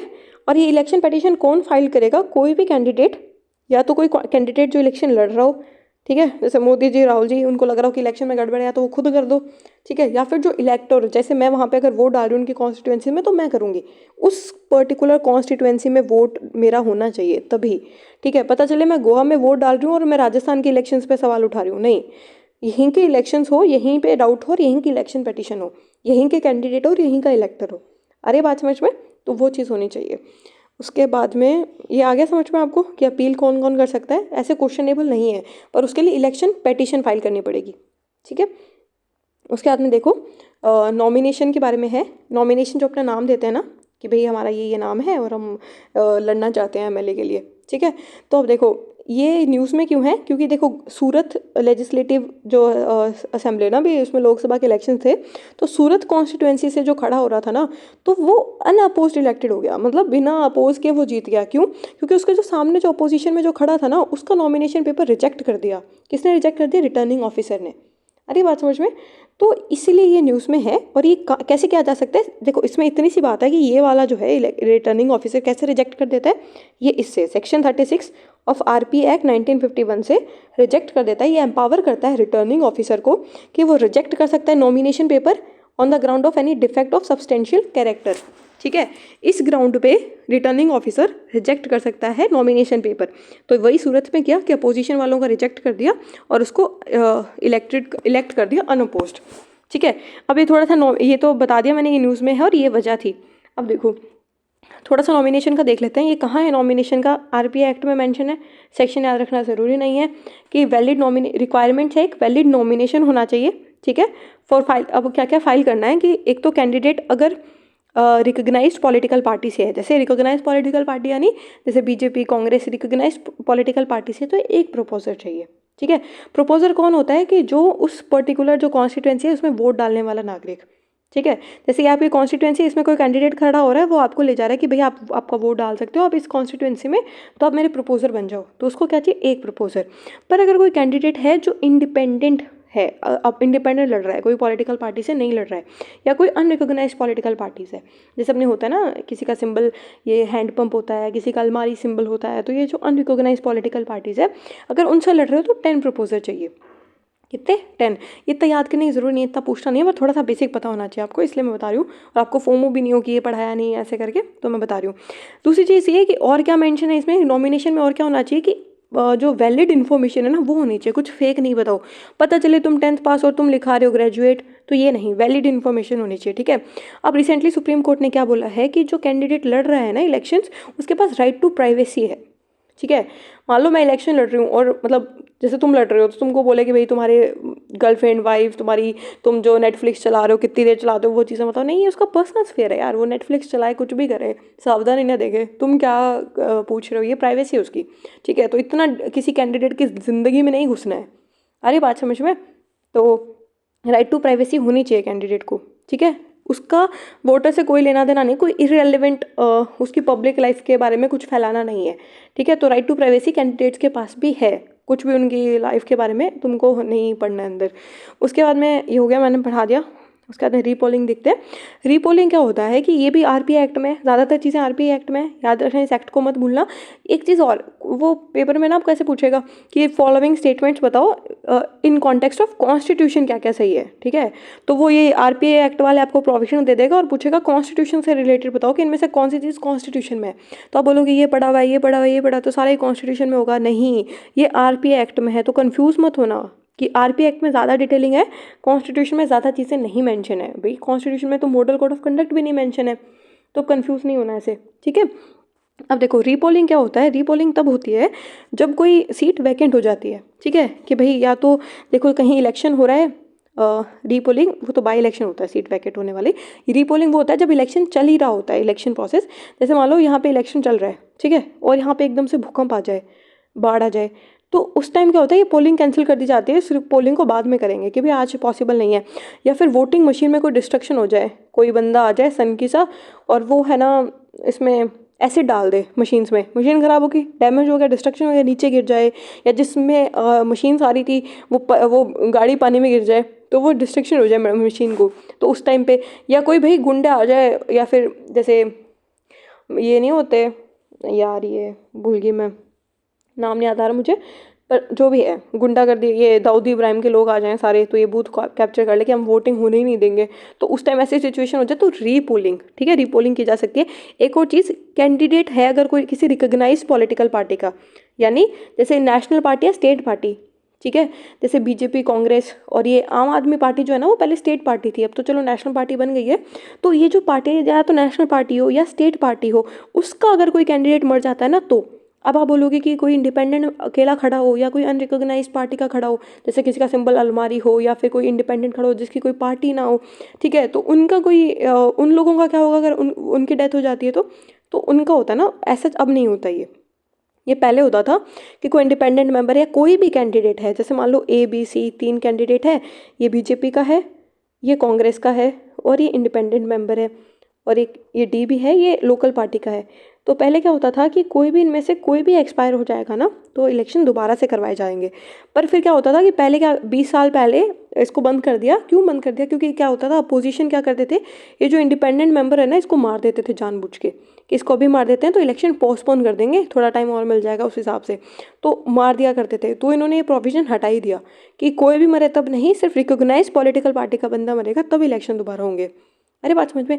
देखो ये बेसिक सी बात है ना कि कोई रिकोगनाइज पॉलिटिकल पार्टी है, नेशनल पार्टी या स्टेट पार्टी, तो उनके पास रिसोर्सेज ज़्यादा होंगे, उसके बाद उनके पास मैन पावर ज़्यादा होगी, ठीक है, तो वो उनके पास सिक्योरिटी ज़्यादा है। इंडिपेंडेंट मेंबर, एक तो वो बेचारा इंडिपेंडेंट लड़ रहा है, कोई पार्टी की बैकिंग नहीं है उसके पीछे, ठीक है, कोई मैन पावर नहीं है इतनी उसके पास, तो उसको मारना आसान है, उसको अप्रोच करना आसान होता है, ठीक है। तो उसको अगर मार देंगे ना तो इलेक्शन पोस्टपोन नहीं होंगे अब। अरे बात समझ में? तो ये मैंने ऐसे ही बता दिया ताकि आपको याद रहे, इतना इंपॉर्टेंट नहीं है। नेक्स्ट देखते हैं साइलेंस पीरियड। साइलेंस पीरियड क्या होता है? उस स्टेट में होता है जहाँ पे लोकसभा इलेक्शंस चल रहे होते हैं, ठीक है, उसमें साइलेंस पीरियड ऑब्जर्व करता है। साइलेंस पीरियड में क्या होता है कि पॉलिटिकल कैंपेनिंग पे वो होता है बैन, ठीक है, वोटिंग से जस्ट पहले जो पॉलिटिकल कैंपेनिंग होती है ना बंद हो जाती है, वो नहीं करना होता है, ठीक है। और कब साइलेंस पीरियड कब लगता है? 48 आवर्स पहले वोटिंग डे। जैसे मान लो 9 तारीख को 10 बजे वोटिंग होनी है तो 7 तारीख को 10 बजे से ही साइलेंस पीरियड शुरू हो जाएगा। कब तक चलेगा? जब तक पोलिंग एंड नहीं हो जाए, ठीक है। मॉडल कोड ऑफ कंडक्ट कब तक चलता था? जब तक रिजल्ट ना आ जाए, ठीक है। और साइलेंस पीरियड कब तक चलेगा? जब तक पोलिंग एंड ना हो जाए। जैसे 5 बजे पोलिंग खत्म हो गई तो ये साइलेंस पीरियड भी खत्म हो जाएगा, ठीक है। उसके बाद में देखो, अब इसमें क्या है कि आरपी एक्ट में है ये जितने भी साइलेंस पीरियड में क्या क्या काम नहीं करने हैं वो कहाँ मेंशन है? आरपी एक्ट में। पर ये जो वर्ड है ना साइलेंस पीरियड, ये मेंशन नहीं है आरपीआई में, ठीक है। साइलेंस पीरियड वर्ड यूज़ नहीं किया गया है, पर प्रोहिबिशन मेंशन किए हुए हैं कि आरपीआई एक्ट में कि इस पीरियड के दौरान क्या क्या काम नहीं करने होते हैं, ठीक है। कि कोई भी इलेक्शन मैटर के रिलेटेड या फिर कोई भी एंटरटेनमेंट वाली साइट पे इलेक्शन मैटर्स पे कोई भी चीज़ नहीं दिखाई जाएगी। कोई म्यूजिकल कॉन्सर्ट में, जैसे दिलजीत आजकल कॉन्सर्ट में काफ़ी चीज़ें बोलते रहते हैं ना, तो वो इलेक्शन चल रहा है, मतलब वोटिंग से 2 घंटे पहले उनका कॉन्सर्ट है और उन्होंने कोई ऐसी बात बोल दी स्टेज पे जिससे वोटिंग इन्फ्लुएंस हो जाए, तो कोई कॉन्सर्ट वगैरह में, कोई एंटरटेनमेंट वाले शो में या कोई टेलीविजन पे कहीं पे भी इलेक्शन मैटर के ऊपर कोई भी कुछ डिस्प्ले नहीं करना है, वो प्रोहिबिटेड है, ठीक है। दूसरी चीज़ ये कि एग्जिट पोल करवाना प्रोहिबिटेड है, ठीक है। एग्जिट पोल करवाना प्रोहिबिटेड है और उसका रिजल्ट दिखाना, जब करवाना ही प्रोहिबिटेड है तो रिजल्ट दिखाना तो अपने आप ही प्रोहिबिट हो जाएगा। बट जो ओपिनियन पोल है ना, ओपिनियन पोल, उसको करवाना प्रोहिबिट नहीं है, उसका सिर्फ रिजल्ट दिखाना प्रोहिबिटेड है। अब देखो नाम से आपको समझ आ रहा है, एग्जिट पोल, ओपिनियन पोल, ठीक है। एग्जिट पोल यानी वोट होने के बाद, ओपिनियन पोल यानी वोट देने से पहले, ठीक है। तो ओपिनियन पोल वोट देने से पहले तो आप पूछ सकते हो, ये करवा सकते हो, पर इसका रिजल्ट नहीं दिखा सकते। और एग्जिट पोल तो करवाना भी बैन है और वो उसका रिजल्ट दिखाना तो और भी बैन है, ठीक है। अब देखो नेक्स्ट देखते हैं, वन कैंडिडेट मल्टीपल कॉन्स्टिट्यूएंसीज। देखो पहले क्या होता था ना कि मल्टीपल कॉन्स्टिट्यूएंसीज है और कोई कॉन्फिडेंट होता था मेरे जैसे कि मैं तीनों में भरूंगा, तीनों में जीतूंगा और अपना कॉन्फिडेंट दिखाऊंगा, 4 में भर देता हूँ। और जिसमें कॉन्फिडेंस कम होता था वो भी मैं, कि भाई मेरे को पता नहीं तीनों में आएगा नहीं आएगा, मैं चारों में भर देती हूँ, किसी एक में तो जीत ही जाऊंगी इलेक्शंस। तो ऐसे लोग भर देते थे और कई लोग होते थे जो चारों में जीत जाते थे, तो बाकी जो 3 के इलेक्शंस है वो वेस्ट हो गए। वापस पावर लगेगा, गवर्नमेंट का पैसा लगेगा, लोग लगेंगे, दोबारा से इलेक्शन करवाना पड़ेगा, तो बहुत परेशानी होती थी। तो ये क्या कर दिया, ये प्रोविजन हटा दिया, ठीक है। अब क्या है कि मैक्सिमम सिर्फ 2 सीट्स पे तुम कॉन्टेस्ट कर सकते हो इलेक्शंस, 2 से ज़्यादा नहीं, कि 1 सीट यहाँ से कर ली, 1 सीट यहाँ से कर ली। अरे बात समझ में? ताकि फिर किसी एक पे ही बाई इलेक्शन करवाना पड़े। अब देखो इसमें क्या लिखा हुआ इन्होंने, आरपी एक्ट में मेंशन है, ठीक है। और ये आरपी एक्ट में है और ये कॉन्स्टिट्यूशन में कहाँ मेंशन है? कॉन्स्टिट्यूशन में आर्टिकल 324, जिससे इलेक्शन कमीशन बनता है, तो उसमें मेंशन है कि by law parliament can made, ठीक है। पार्लियामेंट कोई भी लॉ से इलेक्शंस के प्रोसेस या उसका कंडक्टिंग या उसको रेगुलेट कर सकते हैं, पार्लियामेंट बाय लॉ, ठीक है। तो पार्लियामेंट ने क्या लॉ से क्या बनाया? आरपी एक्ट 1951, ठीक है। तो इस एक्ट से इन्होंने क्या किया कि भाई इन्होंने, उसमें कोई लिमिट नहीं थी, कॉन्स्टिट्यूएंसीज कितनी भी कॉन्स्टिट्यूएंसी से लड़ सकता है कैंडिडेट, ठीक है। 1996 तक नहीं था ऐसा, ठीक है। 1996 तक कोई भी कैसे भी लड़ो। उसके बाद में क्या हुआ कि इसमें अमेंडमेंट किया गया, ठीक है। और 1996 में अमेंडमेंट से 2 सीट्स रिजर्व कर दी कि मैक्सिमम 2 सीट्स पे तुम लड़ सकते हो और सिर्फ एक ही सीट होल्ड कर सकते हो एट ए टाइम, ठीक है।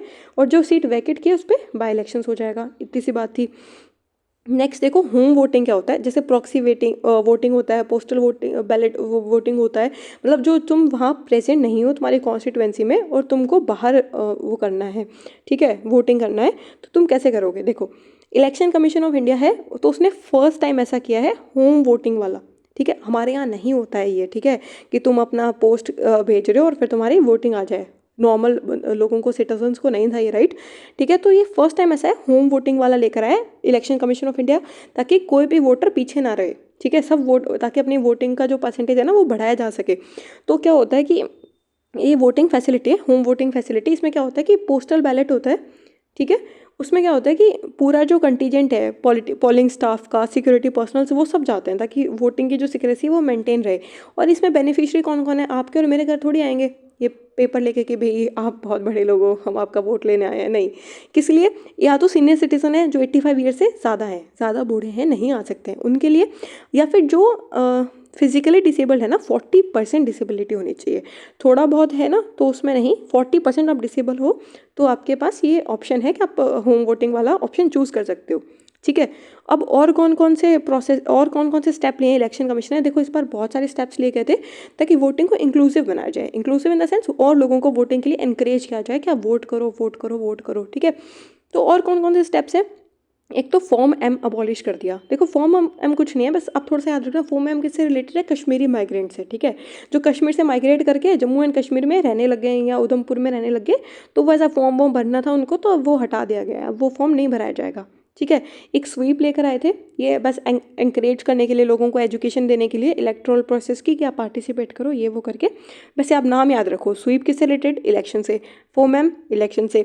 उसके बाद में multi constituency remote electronic voting machine, यानी देखो जैसे मान लो कि कोई बंदा है वो गोवा में रहता है, ठीक है, और वो कोई जॉब के काम से हैदराबाद गया हुआ है, ठीक है।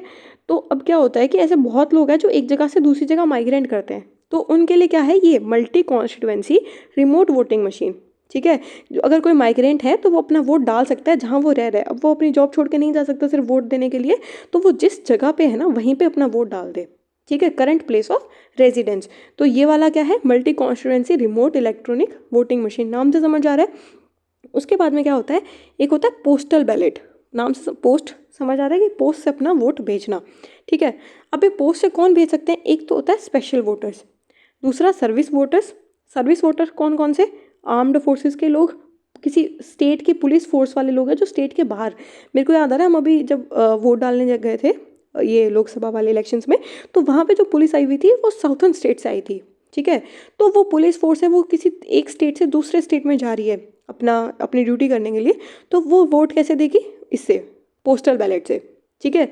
या फिर कोई आर्मी एक्ट के अंदर जो भी फोर्स आ रही है वो, या फिर कोई इंडियन जैसे फॉरेन सर्विस में कोई पोस्ट है, या कोई इंडिया के बाहर पोस्टिंग कर रहा है, ठीक है, तो वो इस वाली फैसिलिटी को यूज़ कर सकता है पोस्टल बैलेट को। आर्म्ड फोर्सेस जो है, तो ये जो सर्विस वोटर्स है ना जो देश के लिए काम कर रहे हैं पर अभी फ़िलहाल मौजूद नहीं है उस जगह पे, वोट डालने वाली जगह पे, तो उनके लिए है ये पोस्टल बैलेट वाला। दूसरी चीज़, वो वोटर्स जो इलेक्शन ड्यूटी कर रहे हैं, जैसे किसी की ड्यूटी यहाँ लगी हुई है और उसको यहाँ वोट डालना है, तो वो इतना डिस्टेंस ट्रेवल नहीं कर सकता, अपनी ड्यूटी नहीं छोड़ सकता है, तो उन लोगों के लिए है ये स्पेशल वोटर्स जो हमने देखा ही अभी यहाँ पे, ठीक है, दो हम ऊपर देखे हैं अभी। उसके बाद में प्रिवेंटिव डिटेंशन वाले लोगों के लिए ध्यान देना, ये बहुत ही स्टार लगाया मैंने, क्योंकि आप नाम सुन के बोलोगे प्रिवेंटिव डिटेंशन तो बहुत ही नेगेटिव वर्ड है। सर्विस वोटर्स को जब दे रहे हैं हम, तो प्रिवेंटिव डिटेंशन को इनके बराबर क्यों रख रहे हैं हम, ऐसा नहीं है, ठीक है। देखो प्रिवेंटिव डिटेंशन में क्या होता है, हमें पता नहीं है ना कि यार ये बंदा गुनहगार है कि नहीं है, तो प्रिवेंटिव डिटेंशन में हम करते हैं। पर और जो प्रिजनर्स है, ठीक है, कि जो जेल में है और जो अंडर ट्रायल है चल रहा है, या उनका ट्रायल हुआ नहीं है, या फिर जो जेल में उनको पनिशमेंट दे दी है, तो उन प्रिजनर्स के पास राइट नहीं है, ठीक है, उन प्रिजनर्स के पास राइट नहीं है, प्रिवेंटिव डिटेंशन वालों के पास राइट है। अब देखो यहाँ पे, देखो जैसे मान लो कोई गाड़ी चोरी हो गई, ठीक है, बंदा रिकॉर्ड हो गया कैमरा में कि इसी बंदे ने किया, उसको पुलिस पकड़ लाई। अब सिर्फ कोर्ट में उसकी सज़ा बताना बाकी है कि उसको 2 साल की सज़ा होगी या 3 साल की सज़ा होगी या सिर्फ फाइन देना पड़ेगा, पर वो जेल में है, यानी वो अंडर ट्रायल है, तो उसको नहीं मिलेगा चांस वोट देने का। दूसरी चीज़, कोई गुंडा है और वो जेल में था पर उसको परोल मिल गया क्योंकि उसकी शादी है, अब वो परोल पे बाहर है या वो बेल पे बाहर है, बेल करवा दी उसकी और वो बाहर आ गया, तो अगर वो बेल पे बाहर है तो वो वोट डाल सकता है, ठीक है, उसके पास वोटिंग राइट है। पर जो वो तो वोट डाल सकता है ना, उसको प्रॉक्सी वोटिंग उसकी ज़रूरत नहीं है पोस्टल बैलेट की, बेल पे है तो वो वोट डाल देगा। पर जो प्रिवेंटिव डिटेंशन है उनके पास ये राइट होता है कि वो वोट डाल सकते हैं, अंडर ट्रायल वालों के पास नहीं है। तो ये पॉइंट याद रखना इंपॉर्टेंट है, ठीक है। अब प्रॉक्सी वोटिंग क्या होता है कि ये क्या, पोस्टल बैलेट देख लिया, पोस्ट से अपनी भेजना, अपना वोट पोस्ट से भेजना या किसी लेटर में लिख के भेज देना कि भाई मेरा ये सो एंड पोस्ट है, या उससे अपना वोट दे देना। प्रॉक्सी वोटिंग क्या होता है कि मैं किसी और को बोल रही हूँ कि मेरी जगह तुम चले जाओ वोट देने के लिए, ठीक है, कि भाई मैं नहीं जा रही हूँ, मेरी जगह तू दे वोट, वहाँ जाके ऐसे ऐसे करके मैं अपने भाई को भेज रही हूँ, अपनी बहन को भेज रही हूँ।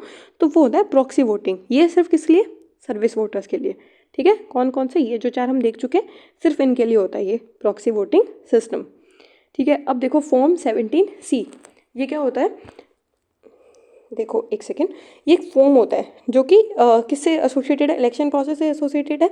इसमें क्या होता है, देखो इसमें क्या होता है कि ये ना जो कंडक्ट ऑफ इलेक्शन रूल्स है 1961 में, उसके अंदर ये डायरेक्शंस मेंशन है। देखो इसमें क्या होता है कि जो फर्स्ट पार्ट होता है ना, इसमें 2 पार्ट होते हैं, फॉर्म 17C के 2 पार्ट होते हैं। जो फर्स्ट पार्ट होता है ना, उसमें इन्फॉर्मेशन रिलेटेड है किससे, कि इसमें इतने वोटर्स हैं, इतने इलेक्टर्स हैं, इतनों ने वोट डाले हैं और इतनों को अलाउ नहीं है, मतलब वोटर्स के बारे में, वोट जिन्होंने वोट दिया नहीं दिया, और इसमें कैंडिडेट और उनको कितने वोट मिले हैं वो वाले, ठीक है, उनकी यहाँ पे लिस्ट होती है। फर्स्ट में कौन कौन से, कितने एलिजिबल वोटर्स हैं, किन्होंने वोट नहीं डाला है या किनको अलाउ नहीं है वोट डालना, यानी जो जेल वगैरह में है ना उनको। तो वोटर से रिलेटेड इन्फॉर्मेशन पार्ट 1 में, और कैंडिडेट से रिलेटेड इन्फॉर्मेशन पार्ट 2 में, यानी कैंडिडेट का नाम और उसको कितने वोट्स मिले हैं वो कहाँ पे, पार्ट 2 में। तो पार्ट 1 और पार्ट 2 ये फॉर्म 17C है। वैसे आप नाम याद रखना कि फॉर्म 17C किससे रिलेटेड है, इलेक्शन प्रोसेस से, कंडक्ट ऑफ इलेक्शन रूल्स 1961, ठीक है।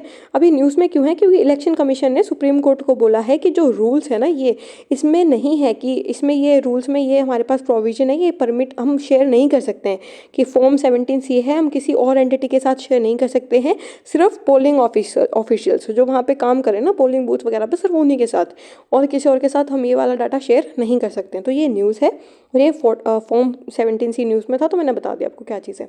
दूसरी चीज़ ये बस ये यहाँ पे इलेक्टोर्स और वोटर्स, आप कंफ्यूज हो जाओगे कि इनमें क्या मतलब है। तो इलेक्टोर्स वो होते हैं जो लिस्ट में है कि भाई इनके पास राइट है वोट देने का, वोटर्स वो होते हैं जो वोट दे आते हैं, बस इतना सा फ़र्क है, ठीक है। अब ब्रेल साइनेज क्या होता है, आपने ये नाम सुना होगा, जो ब्लाइंड लोग होते हैं ना उनके लिए होता है ये। तो ये अभी क्या किया कि पुडुचेरी में उनका जो इलेक्शन डिपार्टमेंट है, उन्होंने ऐसी मशीन बना दी है, देखो यहाँ पे दिख रहा है आपको, कि इस पर नाम पे टच करके और वो पता लगा सकते हैं कि भाई वोट उनको किसको डालना है, तो वो इंडिपेंडेंट हो जाएंगे, फिर उनको किसी को साथ नहीं लाना पड़ेगा कि बटन है और मैं मेरे को इसको वोट देना है तो मैं किस पे क्लिक करूँ, तो वो इंडिपेंडेंटली अपना काम कर पाएंगे। और ये साइन लैंग्वेज किस किस में, एक तो इंग्लिश लैंग्वेज में होगा, एक तमिल में होगा, तो अपना ऐसे टच करके और अपने आप वोट दे पाएंगे। पर इसमें ना ऐसा नहीं है कि वो अपने साथ किसी को ला नहीं सकते, अगर वो चाहें कि भाई हमसे ये, मैं ये नहीं पढ़ पा रहा हूँ, मैं यहाँ ढंग से वोट नहीं दे पाऊँगा, तो मुझे मेरे साथ कोई बंदा चाहिए, तो उसको भी ला सकते हैं, ठीक है। तो उसमें कोई कंपल्जन नहीं है कि आपको टच करके अकेले ही देना है। तो फर्स्ट चैप्टर कंप्लीट हो गया और 1 घंटा हो गया, तो अभी इस बार थोड़ा फास्ट करेंगे हम। सेकेंड चैप्टर देखते हैं, इंटरनल इमरजेंसी, ठीक है। ये इस क्यों न्यूज़ में है, क्योंकि जो इंदिरा गांधी जी ने इमरजेंसी लगाई थी 1975 में, उसको 50 साल पूरे हो रहे हैं, तो इसलिए न्यूज़ में है। और ये जो चीज़ें होती हैं जिसको 50 साल, 75 साल, 100 साल, तो जिनके एनिवर्सरी आती रहती है, तो वो काफ़ी न्यूज़ में रहते हैं, तो क्वेश्चन आ सकता है, ठीक है। तो अब देखो क्या है इसमें कैच, अब देखो इसमें क्या है प्रोविजन। एक तो होता है फंडामेंटल राइट्स जो है ना, वो हमारे सस्पेंड हो जाते हैं इमरजेंसी के टाइम पे।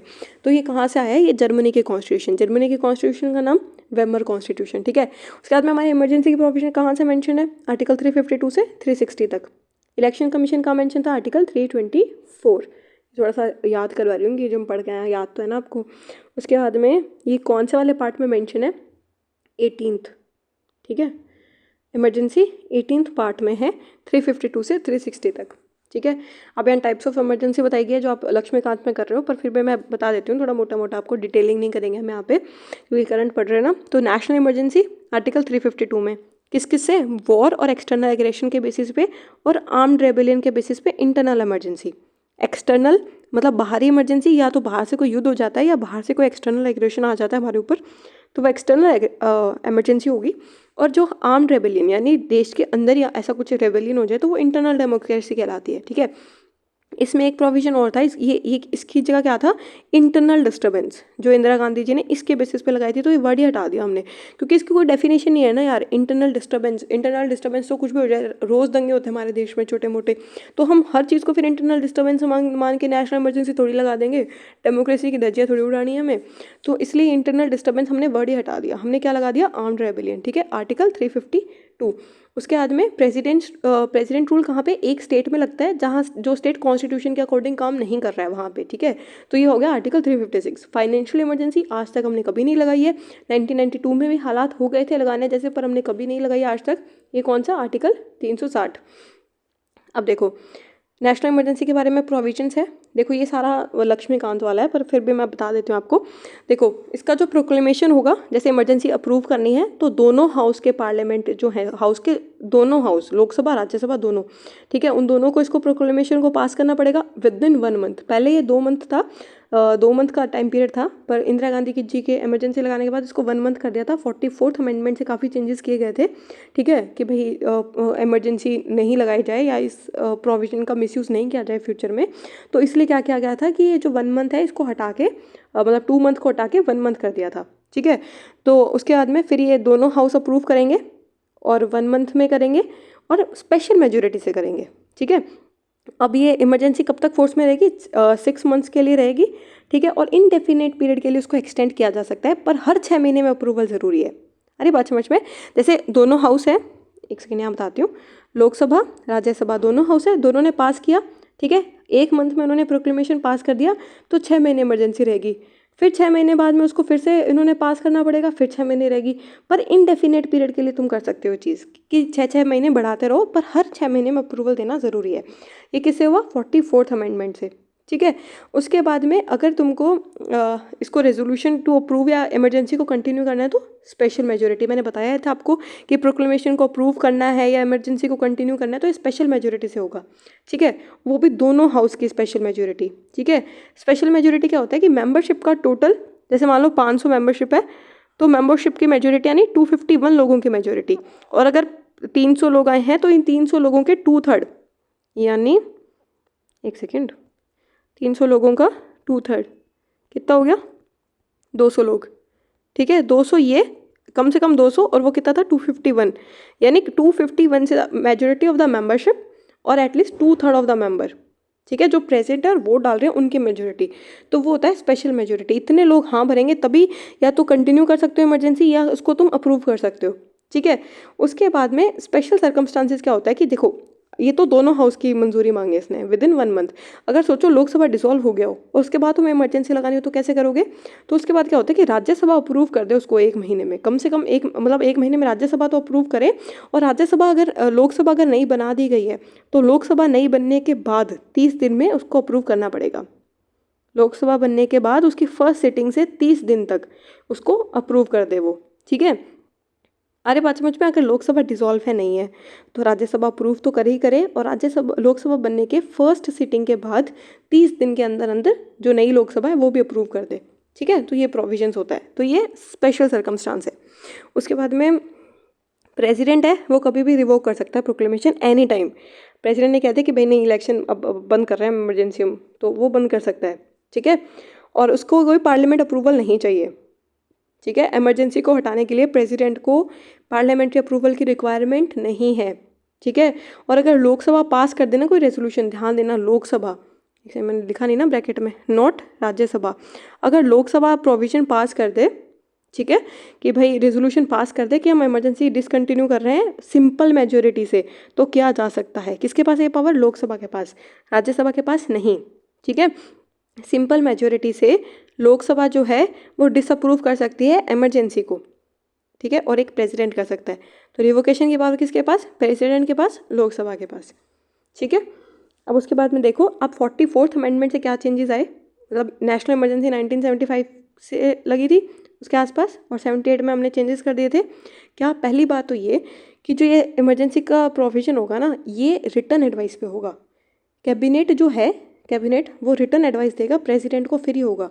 अरे बात समझ में, इंदिरा गांधी जी ने कैसे किया था, प्रेसिडेंट को ऐसे बोला कि भाई इमरजेंसी लगानी है, और वो पीएम थे, उन्होंने बोला लगा दी, कैबिनेट का रिटर्न अप्रूवल नहीं था। तो एक तो इसको लूप होल को हटाया उन्होंने, तो क्या लगा है, रिटर्न लिख के दो फिर ही काम होगा। दूसरी चीज़ क्या कि जो फंडामेंटल राइट्स है यानी आर्टिकल 20 और जो 21 है वो किसी भी हालत में वो नहीं होगा, सस्पेंड नहीं किए जाएंगे। कहाँ मेंशन है आर्टिकल 359 में। आर्टिकल 20 क्या है कि किसी को भी उठा के कन्विक्ट कर दो, तुम लोग अरेस्ट वगैरह कर लो किसी को भी उठा के, तो उसको कन्विक्ट नहीं किया जा सकता आर्टिकल 20 में। और आर्टिकल 21 राइट टू लाइफ है, तो इन दोनों को तो तुम किसी भी हालत में सस्पेंड नहीं करोगे, चाहे कितनी बड़ी इमरजेंसी लगा दो। आर्टिकल 20 और 21, ठीक है। नेक्स्ट देखो, जो लोकसभा का जो टेन्योर था ना वो 42nd अमेंडमेंट से इंदिरा गांधी जी ने 6 साल कर दिया था, ठीक है, कि लोकसभा का टेन्योर कितना 6 साल। तो 44th अमेंडमेंट से इन्होंने क्या किया, फिर से उसको 5 साल कर दिया, ठीक है, कि लोकसभा फिर से 5 साल, पहले 6 साल कर दिया इंदिरा गांधी जी ने, उसको 44 से 5 ईयर कर दिया था। उसके बाद में ये 275 जो है ना, ये आर्टिकल लेकर आए थे 22nd अमेंडमेंट से, ये भी इंदिरा गांधी जी के टाइम पे आया था 275 ये आर्टिकल। इस आर्टिकल में क्या कह रहे हैं कि गवर्नमेंट ऑफ इंडिया यानी सेंट्रल गवर्नमेंट के पास पावर है कि वो किसी भी आर्म्ड फोर्सेस को या कोई भी अदर फोर्स को किसी भी स्टेट में वो तैनात कर सकती है, ठीक है, कोई भी सिचुएशन में लगा सकती है। गवर्नमेंट ऑफ इंडिया के पास ये पावर है, ठीक है। तो इन्होंने पावर बढ़ा दी थी फोर्स के मामले में, तो ये वाला आर्टिकल हटा ही दिया 44th अमेंडमेंट से, ठीक है। उसके बाद में जुडिशियल रिव्यू को लेकर आए हम लोग कि इमरजेंसी लगाने के बाद उस जो प्रेसिडेंट ने लगाई है या फिर जो वाइस प्रेसिडेंट या प्रेसिडेंट के जो इलेक्शंस है तो उसके ऊपर सुप्रीम कोर्ट डिसाइड कर सकता है, ठीक है। प्रेसिडेंट या वाइस प्रेसिडेंट के जो इलेक्शंस है उनके अंदर सुप्रीम कोर्ट को लाया जा सकता है, उनके डिस्प्यूट सुप्रीम कोर्ट तक ले जाए जा सकते हैं, ठीक है। तो ये भी जुडिशियल रिव्यू ले आए हम लोग किसके, प्रेसिडेंट और वाइस प्रेसिडेंट के इलेक्शंस में, ठीक है। नेक्स्ट आता है anti defection law. Anti defection क्या होता है कि देखो पहले क्या होता था कि बहुत सारे लोग ऐसे धमकी देते थे कि मैं पार्टी छोड़ दूंगा, जैसे कोई इन्फ्लुएंशियल बंदा है वो कहता है मैं पार्टी छोड़ दूंगा दूसरे पार्टी में चला जाऊंगा, तो ऐसे बहुत पार्टीज चेंज होती रहती थी, बहुत कोई इधर जा रहा है कोई उधर जा रहा है। तो उसको हटाने के लिए क्या लेकर आए, 52nd अमेंडमेंट एक्ट लेकर आए हम 1985 में, ठीक है। राजीव गांधी जी के टाइम की बात है ये, और 10th शेड्यूल ऐड किया गया हमने, 52nd amendment act 1985 10th schedule, ठीक है। ये क्या है, एंटी डिफेक्शन लॉ। इसमें क्या होता है कि देखो ये कुछ प्रोविजन है कि एंटी डिफेक्शन लॉ कब लगता है, जब कोई पार्टी चेंज करता है ना, मेनली उसके ऊपर है ये 10th शेड्यूल। और इसका जो डिस्प्यूट है, अगर डिस्क्वालिफिकेशन करना है, जैसे कोई एमपी है, ठीक है, उसने पार्टी वगैरह चेंज किया जो भी है, मैं बताऊंगी कैसे, तो वो अगर डिस्क्वालिफिकेशन है उसका करना है तो डिसाइड कौन करेगा कि भाई हाँ ये गलत किया है इसने, इसको डिस्क्वालीफाई करेंगे। इलेक्शन कमीशन ऑफ इंडिया नहीं, सुप्रीम कोर्ट के जज नहीं, प्रेसिडेंट नहीं, कौन, presiding officer of that house. Rajya Sabha का बंदा है तो राज्यसभा का चेयरमैन, लोकसभा का मेंबर है तो स्पीकर, ठीक है, presiding officer of that house. ये कैच है, इस चीज़ को याद रखना। ये डिस्क्वालिफिकेशन प्रोसेस 10th शेड्यूल में कौन डिसाइड करेगा, presiding officer of that house, ठीक है। अब डिस्क्वालीफाई कौन होगा, देखो अगर कोई बंदा है जैसे मैं हूँ और मैं कांग्रेस की हूँ और मैं कांग्रेस से जीत के आई हूँ, ठीक है, मैं कांग्रेस से जीती हूँ और मैं मेंबर ऑफ पार्लियामेंट बन चुकी हूँ लोकसभा में, ठीक है। तो अब मेरे मन में आ रही नहीं यार, मैं लोकसभा में मेरे को कांग्रेस से पब्लिसिटी नहीं मिल रही, मैं अपनी पार्टी छोड़ रही हूँ और मैं बीजेपी में जा रही हूँ, तो मैं डिस्क्वालीफाई कर दी जाऊँगी। मैं कांग्रेस का नाम लेकर जीत के आई हूँ और मैं अपनी मर्जी से कांग्रेस छोड़ के बीजेपी में जा रही हूँ, तो डिस्क्वालीफाई कर दिया, ठीक है। दूसरी चीज़ ये कि मैं एमपी हूँ और मैं कांग्रेस से जीत के आई हूँ, मेंबर ऑफ पार्लियामेंट बनी हूँ मैं लोकसभा में, और मेरी पार्टी ने मुझे बोला कि मैं द्रौपदी जी के लिए वोट नहीं दूँ, पर मैंने द्रौपदी जी को वोट दे दिया प्रेसिडेंट वाले इलेक्शन में, तो मैं पार्टी के अगेंस्ट गई और फिर मेरी पार्टी ने मुझे माफ़ भी नहीं किया 15 दिन के अंदर अंदर, तो फिर मैं डिस्क्वालीफाई कर दी जाऊँगी, ठीक है। अगर मेरी पार्टी ने बोला ठीक है हो जाता है, गलती है बच्ची है तेरे से, तो 15 दिन में तुझे माफ़ कर दिया हमने, तो फिर मैं डिस्क्वालीफाई नहीं की जाऊँगी। अरे बात समझ में, तो 2 प्रोविजन तो ये हो गए, एक अपनी मर्जी से छोड़ना, दूसरी चीज़ पार्टी के अगेंस्ट में जाके काम करना। मतलब मैंने डायरेक्टली नहीं बोला कि मैं पार्टी छोड़ूंगी, पर मैंने पार्टी की बात भी नहीं मानी, तो ये 2 प्रोविजन तो ये हो गए। तीसरी चीज़ ये कि मैं एक इंडिपेंडेंट मेंबर हूँ, मतलब मैं किसी भी पार्टी से नहीं आई, मैं अपने बलबूते पे एमपी बनी हूँ, ठीक है, मैं किसी पार्टी मैंने ज्वाइन नहीं की, मैं अपने बलबूते पे एमपी बन के आई हूँ। उसके बाद मैं सोचूं यार कि अब मैं ना बीजेपी ज्वाइन कर लेती हूँ 6 महीने के बाद, ठीक है, कि मैं रही 6 महीने रही, उसके बाद में मैं 6 महीने भी नहीं, इसमें कोई टाइम पीरियड नहीं है, मतलब मैं इंडिपेंडेंट हूँ, मेरे पास कोई पार्टी नहीं है, मैं जीत के आई हूँ अपने बलबूते पे, फिर मैं बीजेपी को ज्वाइन कर रही हूँ, तो भी मैं गलत हूँ, मैं ज्वाइन नहीं कर सकती हूँ, मैं इंडिपेंडेंट मेंबर हूँ, ठीक है, मैं आज़ाद हूँ, मैं पार्टी ज्वाइन नहीं करूँगी, ठीक है, ये वरना मैं डिस्क्वालीफाई कर दी जाऊँगी। उसके आते हैं नॉमिनेटेड मेंबर। नॉमिनेटेड मेंबर कौन होते हैं, जैसे राज्यसभा में 12 लोगों को नॉमिनेट करते हैं ना, तो लोकसभा में तो प्रोविजन हटा दिया नॉमिनेशन वाला, तो जैसे मैं हूँ और मैं बहुत अच्छा काम कर रही हूँ अपनी फील्ड में, तो मेरे को उन्होंने क्या किया, नॉमिनेट कर दिया 12 लोगों में। अब मैं नॉमिनेट की गई हूँ, अब अगर मैं 6 महीने के बाद पार्टी अगर मैंने ज्वाइन की, किसके बाद 6 महीने बाद, 6 महीने में रही, मैंने वहाँ देखा और उसके बाद मैं पार्टी ज्वाइन कर रही हूँ तो मैं डिस्क्वालीफाई करती जाऊँगी। यानी मुझे 6 महीने के अंदर अंदर पार्टी ज्वाइन करनी पड़ेगी। या तो मैं 6 महीने के अंदर पार्टी ज्वाइन करूँ या मैं इंडिपेंडेंट रहूँ, 2 ऑप्शन है मेरे पास। ठीक है, ये नॉमिनेटेड वालों के पास ऑप्शन है कि अगर तुमने पॉलिटिकल पार्टी 6 महीने के बाद ज्वाइन करेगी तो मुझे डिस्क्वालीफाई कर दिया जाएगा। ठीक है, तो या तो ज्वाइन करो विद इन 6 मंथ्स या इंडिपेंडेंट रहो। जैसे सुधा मूर्ति जी है, तो उनको भी वुमेंस डे वाले दिन उनको अपॉइंट किया गया था। ठीक है, तो वो इंडिपेंडेंट मेंबर है, उनको नॉमिनेट किया गया था राज्यसभा में, वो नॉमिनेटेड मेंबर है पर इंडिपेंडेंट है, उन्होंने किसी पार्टी को ज्वाइन नहीं किया है। अरे बात समझ में? तो या तो तुम इंडिपेंडेंट रहो या 6 महीने में ज्वाइन कर लो। 6 महीने के बाद तुमने अगर ऐसी पंचायती की तो तुमको हटा देंगे हम लोग। अरे बात समझ में? उसके बाद में एक्सेप्शन क्या है कि जैसे कोई बीजेपी है, कांग्रेस है। ठीक है, देखो मैं किसी पार्टी का सपोर्ट नहीं कर रही हूँ, मैं सिर्फ समझा रही हूँ। तो बीजेपी है और कांग्रेस है, अगर कांग्रेस के 2/3 मेंबर, 2/3 यानी कितने, जैसे 300 लोग हैं और 300 में से यानी अगेन 200 लोग अगर बीजेपी में चले जाएं तो पीछे कितने बच्चे, 100। तो इसमें ये वाले जो 200 लोग हैं ये डिस्क्वालीफाई नहीं किए जाएंगे। अरे बात मुझे, अगर 2/3 लोग चले जाते हैं तो वो जो 2/3 लोग हैं वो डिस्क्वालीफाई नहीं किए जाएंगे क्योंकि मेजोरिटी ऑफ द लोग तो जा चुके हैं ना। तो एक तो ये एक्सेप्शन है।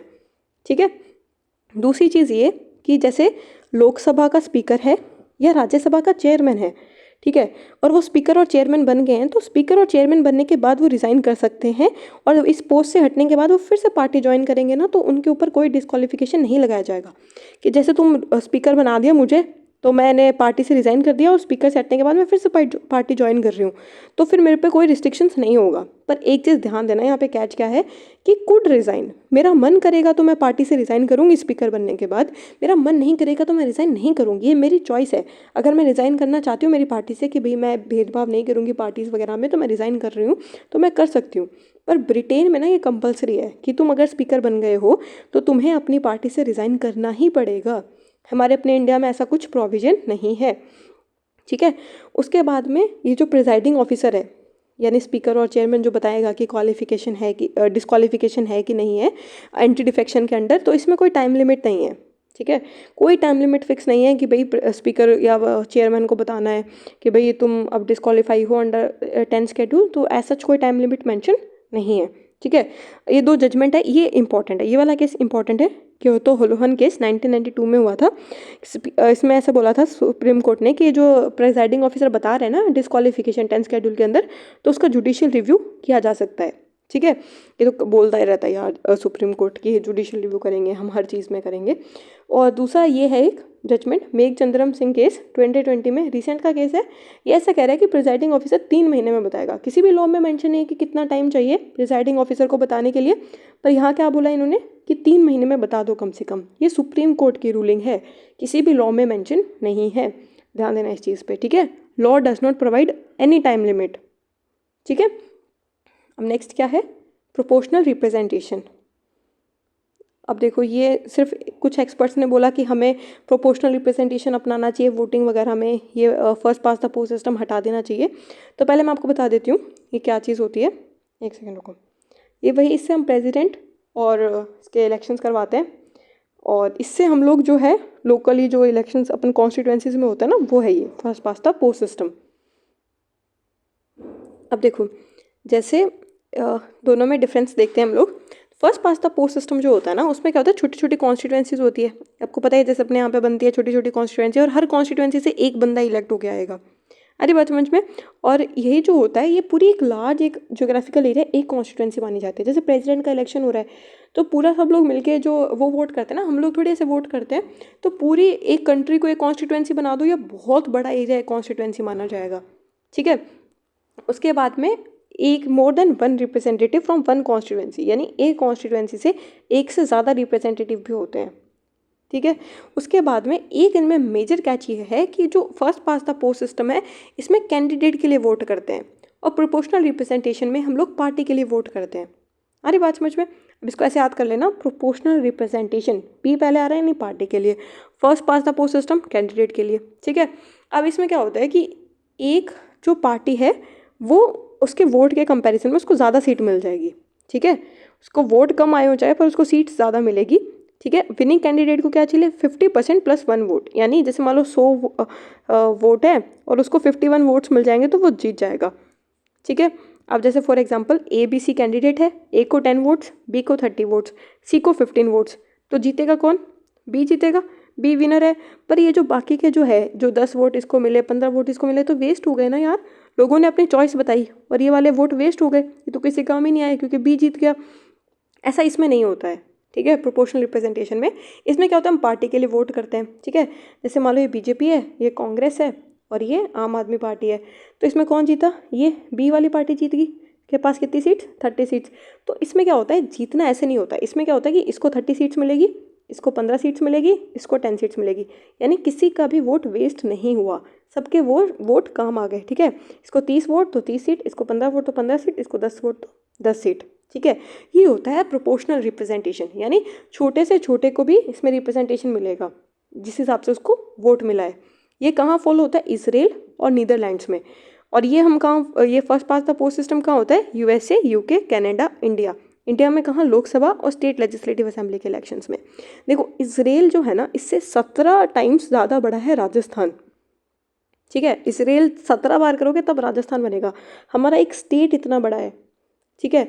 तो हम ये प्रोसेस बहुत कॉम्प्लिकेटेड है, नॉर्मल इंसान को समझ नहीं आएगा इतना कॉम्प्लिकेटेड प्रोसेस, तो इसलिए हम लोग ये वाला प्रोसेस यूज़ करते हैं। ये तो छोटा सा देश है यार, ये कैपेबल है ये चीज़ करने का, छोटी सी एरिया में है। अरे बात समझ में, इससे बड़ा तो हमारा स्टेट्स है। तो अब देखो आगे देखो, यही इसका एडवांटेज क्या है, सिंपल टू अंडरस्टैंड है, स्टेबल गवर्नमेंट है और डिफरेंट सोशल ग्रुप्स एक साथ आते हैं जीतने के लिए। ठीक है। इसमें क्या होता है कि जो रिप्रेजेंटेशन है वो सारी पार्टीज़ को मिलता है उनके वोट शेयर के बेसिस पे। अभी मैंने समझाया इस एग्जांपल से आपको, माइनॉरिटी पार्टी यानी जैसे इसको कम वोट मिले हैं तो इसको भी रिप्रेजेंटेशन दे रहे हैं ना, 10 सीट्स दे रहे हैं। ठीक है। और जो वोट्स हैं वो वेस्ट नहीं होंगे, देखा आपने, वेस्ट नहीं हो रहे हैं। और जो इसका एडवांटेज है वो इसका डिसएडवांटेज है, यहाँ पे वोट वेस्ट हो जाएगा, या तो ओवर रिप्रेजेंटेशन हो रहा है या अंडर रिप्रेजेंटेशन हो रहा है। ठीक है।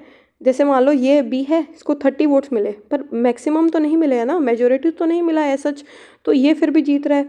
तो वो चीज़ है, या तो ओवर रिप्रेजेंटेशन हो रहा है या अंडर रिप्रेजेंटेशन हो रहा है। ठीक है। मतलब ये देखो यहाँ पे शायद मैंने ऐसे बोल दिया था ना कि 50+1 वोट चाहिए, यानी 51 वोट चाहिए, नहीं ये ज़रूरी नहीं है। ठीक है। मैक्सिमम जिसको वोट आ रहा है वो जीत जाएगा। देखो मे नॉट है ना, थोड़ा सा मैं कंफ्यूज हो गई थी, सॉरी, पर देखो मे नॉट लिखा हुआ है, यानी जिसको मैक्सिमम वोट मिलेगा, यानी B को मैक्सिमम वोट मिला तो वो जीत जाएगा। ज़रूरी नहीं है कि उसको 50% प्लस 1 वोट मिले। अरे बात समझ में, ये कहाँ ज़रूरी है, इस वाले प्रोसेस में। जैसे प्रेसिडेंट वाले इलेक्शन में होता है ना, तो उसमें ऐसी ये कंपल्जन है कि भाई तुमको इतना वोट मिलना चाहिए तभी तुम डिक्लेयर किए जाओगे। अब देखो सिंपल टू अंडरस्टैंड, और ये जो छोटे ग्रुप्स हैं उनका रिप्रेजेंटेशन नहीं करता है, ये दिखाया था मैंने, वेस्ट हो गए A और C के वोट्स क्योंकि B जीत गया। और इसमें क्या होता है कि फ्रेगमेंटेड लेजिस्लेचर, देखो इसमें क्या होता है, कोलिशन गवर्नमेंट ज़्यादा रहता है। ठीक है। जैसे मान लो ये 3 पार्टीज आई, तीनों ने मिलके वो बना रहे हैं, तो कोई एक मुद्दे पे कोई हाँ नहीं बोल रहा है। ठीक है। जैसे अभी वो कास्ट सेंसस वाला चल रहा है ना, कांग्रेस करवा रहा है कि नहीं करवाएंगे, BJP कह रहा है करवाएंगे। अगर इनकी गवर्नमेंट साथ में होती, कोलिशन गवर्नमेंट होता, अगर ये वाला प्रोसेस से हम बनाते अपनी गवर्नमेंट, तो फिर ये तो सरकार गिर जाती, स्टेबिलिटी नहीं आती, नॉन कॉन्फिडेंस मोशन आ जाता, फिर तो एक्ट बन ही नहीं पाता अगर ऐसे कोलिशन गवर्नमेंट लेते तो हम। ठीक है। तो ये वाला दोनों का डिफरेंस हो गया। अब ये है टाइप्स ऑफ रिप्रेजेंट, ये देखो इंपॉर्टेंट नहीं है पर फिर भी देख लो, सिंगल ट्रांसफरेबल वोट सिस्टम जो हम ये प्रेसिडेंट वाले इलेक्शंस में करते हैं, कि जो कैंडिडेट्स हैं उनका प्रेफरेंस दिया होता है कि भाई इसको फर्स्ट प्रेफरेंस रखूंगा, इसको सेकंड थर्ड, तो ये प्रेफरेंस के बेसिस पे होता है। दूसरी लिस्ट सिस्टम में पार्टी के, इस पे कैंडिडेट के बेसिस पे करते हैं हम, जो हम प्रेसिडेंट का इलेक्शन करते हैं। Proportional representation, single transferable vote system, ये लिस्ट सिस्टम हम पार्टी को करते हैं। और जो मिक्स्ड है ना ये मेंबर वाला, तो इसमें क्या होता है कि एक कैंडिडेट को करेंगे हम लोग और एक एडिशनल सीट रख देंगे पार्टी के लिए, तो यानी कैंडिडेट और पार्टी दोनों। ठीक है। उसके बाद में पार्लियामेंट्री कमेटी, अब देखो पार्लियामेंट्री कमेटी, एक सेकेंड, हाँ, पार्लियामेंट्री कमेटी क्या होती है, या तो इसको अपॉइंट किया जाता है या इसको इलेक्ट किया जाता है। हाउस इलेक्ट करेगा या इसको अपॉइंट करेगा हाउस, या इसको नॉमिनेट करेगा कौन, स्पीकर, या तो इलेक्शन से इलेक्ट कर लो या स्पीकर नॉमिनेट कर देगा या सिंपली अपॉइंट कर लो। ठीक है। और ये किसके डायरेक्शन में काम करेगी, under the direction of speaker, under the direction of president नहीं, under the direction of speaker. ठीक है। इसकी रिपोर्ट किसको देगी, जब स्पीकर के डायरेक्शन में काम करेगी तो रिपोर्ट्स भी किसको देगी, स्पीकर को या फिर सेक्रेटेरिएट को। ठीक है। पार्लियामेंट कमेटी किसको रिपोर्ट देगी, या तो स्पीकर को या सेक्रेटेरिएट को, ठीक है, या दोनों को, एंड लिखा हुआ है ना, दोनों को। डायरेक्शन किसके अंडर में, स्पीकर के अंडर में काम करेगी, नॉमिनेटेड बाय द स्पीकर और अपॉइंटेड और इलेक्टेड बाय द हाउस, ठीक है। या तो देखो ऑप्शंस है, या तो इसको अपॉइंट करो या इलेक्ट करो, हाउस इलेक्ट करेगा यानी वोट वगैरह करके, या स्पीकर नॉमिनेट कर देगा कि तुम मिलके कमेटी बना लो, ठीक है। ये अपनी रिपोर्ट किसको देगी, स्पीकर को और सेक्रेटेरिएट को। सेक्रेटेरिएट इसको अच्छे से एग्जामिन करता है ना रिपोर्ट को, स्पीकर थोड़ी ना एग्जामिन करेगा, सेक्रेटेरिएट करेगा। और उसके बाद में डायरेक्शन किसकी, स्पीकर के डायरेक्शन में है, ठीक है। तो अब देखो जैसे ये तो लोकसभा सेक्रेटेरिएट की बात की हमने, स्पीकर वाली, राज्यसभा की चेयरमैन, ठीक है। अब ये पार्लियामेंट्री कमेटी किसका ओरिजिन है, ब्रिटिश पार्लियामेंट से आया है इसका ओरिजिन। कहाँ मेंशन है इनकी अथॉरिटी, कहाँ, 105 से और 118 से, ठीक है। क्या मेंशन है, privileges of member of parliament, ठीक है। और उनके प्रोसीजर या कंडक्ट ऑफ बिजनेस में पार्लियामेंट के पास अथॉरिटी की वो ऐसी चीज़ें बना सकते हैं कि उनका प्रोसीजर और उनका जो बिजनेस है उसको इजीली रेगुलेट कर पाए वो, तो उसके रिलेटेड वो रूल्स बना सकते हैं। ऐसा पार्लियामेंट्री कमेटी डायरेक्टली मेंशन नहीं है कहीं पे भी, पार्लियामेंट्री कमेटीज़, ठीक है, पर उन्होंने सिंपली मेंशन किया कि पार्लियामेंट अपने कन्वीनियंस के हिसाब से बना सकता है। और 105 में क्या मेंशन है, एमपीज़ के प्रिविलेजेस, ठीक है। अब देखो कितने टाइप की पार्लियामेंट्री कमेटी होती है, एक तो है एडहॉक कमेटी, स्पेसिफिक पर्पज से बनाई जाती है। एक होता है स्टैंडिंग कमेटी, ठीक है, जो परमानेंट होती है और रेगुलर ये कॉन्स्टिट्यूट की जाती है टाइम टू टाइम। जैसे फॉर एग्जांपल स्कूल बस है, हमारी स्कूल बस आती है तो वो आएगी, ठीक है। समर वैकेशंस हो गया तो वो उसको पता है रुकना है और वापस स्कूल लगेगा तो फिर से आएगी, तो ये रेगुलर है और परमानेंट है। अब जैसे ऑटो है, ये स्पेसिफिक पर्पज़ पे होता है। ऑटो और कैब कब बुलाते हैं हम, जब हमें शॉपिंग पे जाना होता है, तो स्पेसिफिकली कभी कभी बुलाते हैं जब ज़रूरत होती है, ठीक है, ऐसे नहीं बुलाते हैं। तो ये एग्जांपल है एडहॉक कमेटी का और स्टैंडिंग कमेटी का, ठीक है।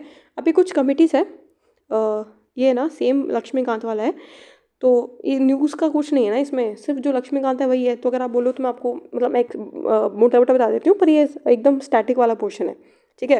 देखो पब्लिक अकाउंट्स कमेटी है, इसका ओरिजिन कब हुआ था, 1921 में, मॉन्टेग्यू चेम्सफोर्ड रिफॉर्म्स के बाद की बात है ये। 1919 के रिफॉर्म्स है और 1921 में पब्लिक अकाउंट्स कमेटी आई थी। कितने मेंबर, 12। 15 लोकसभा से, हमेशा याद रखना कि लोकसभा के मेंबर ज़्यादा होंगे राज्यसभा से। अरे पाँच में तो लोकसभा के कितने मेंबर, 15, 7 किसके, राज्यसभा के।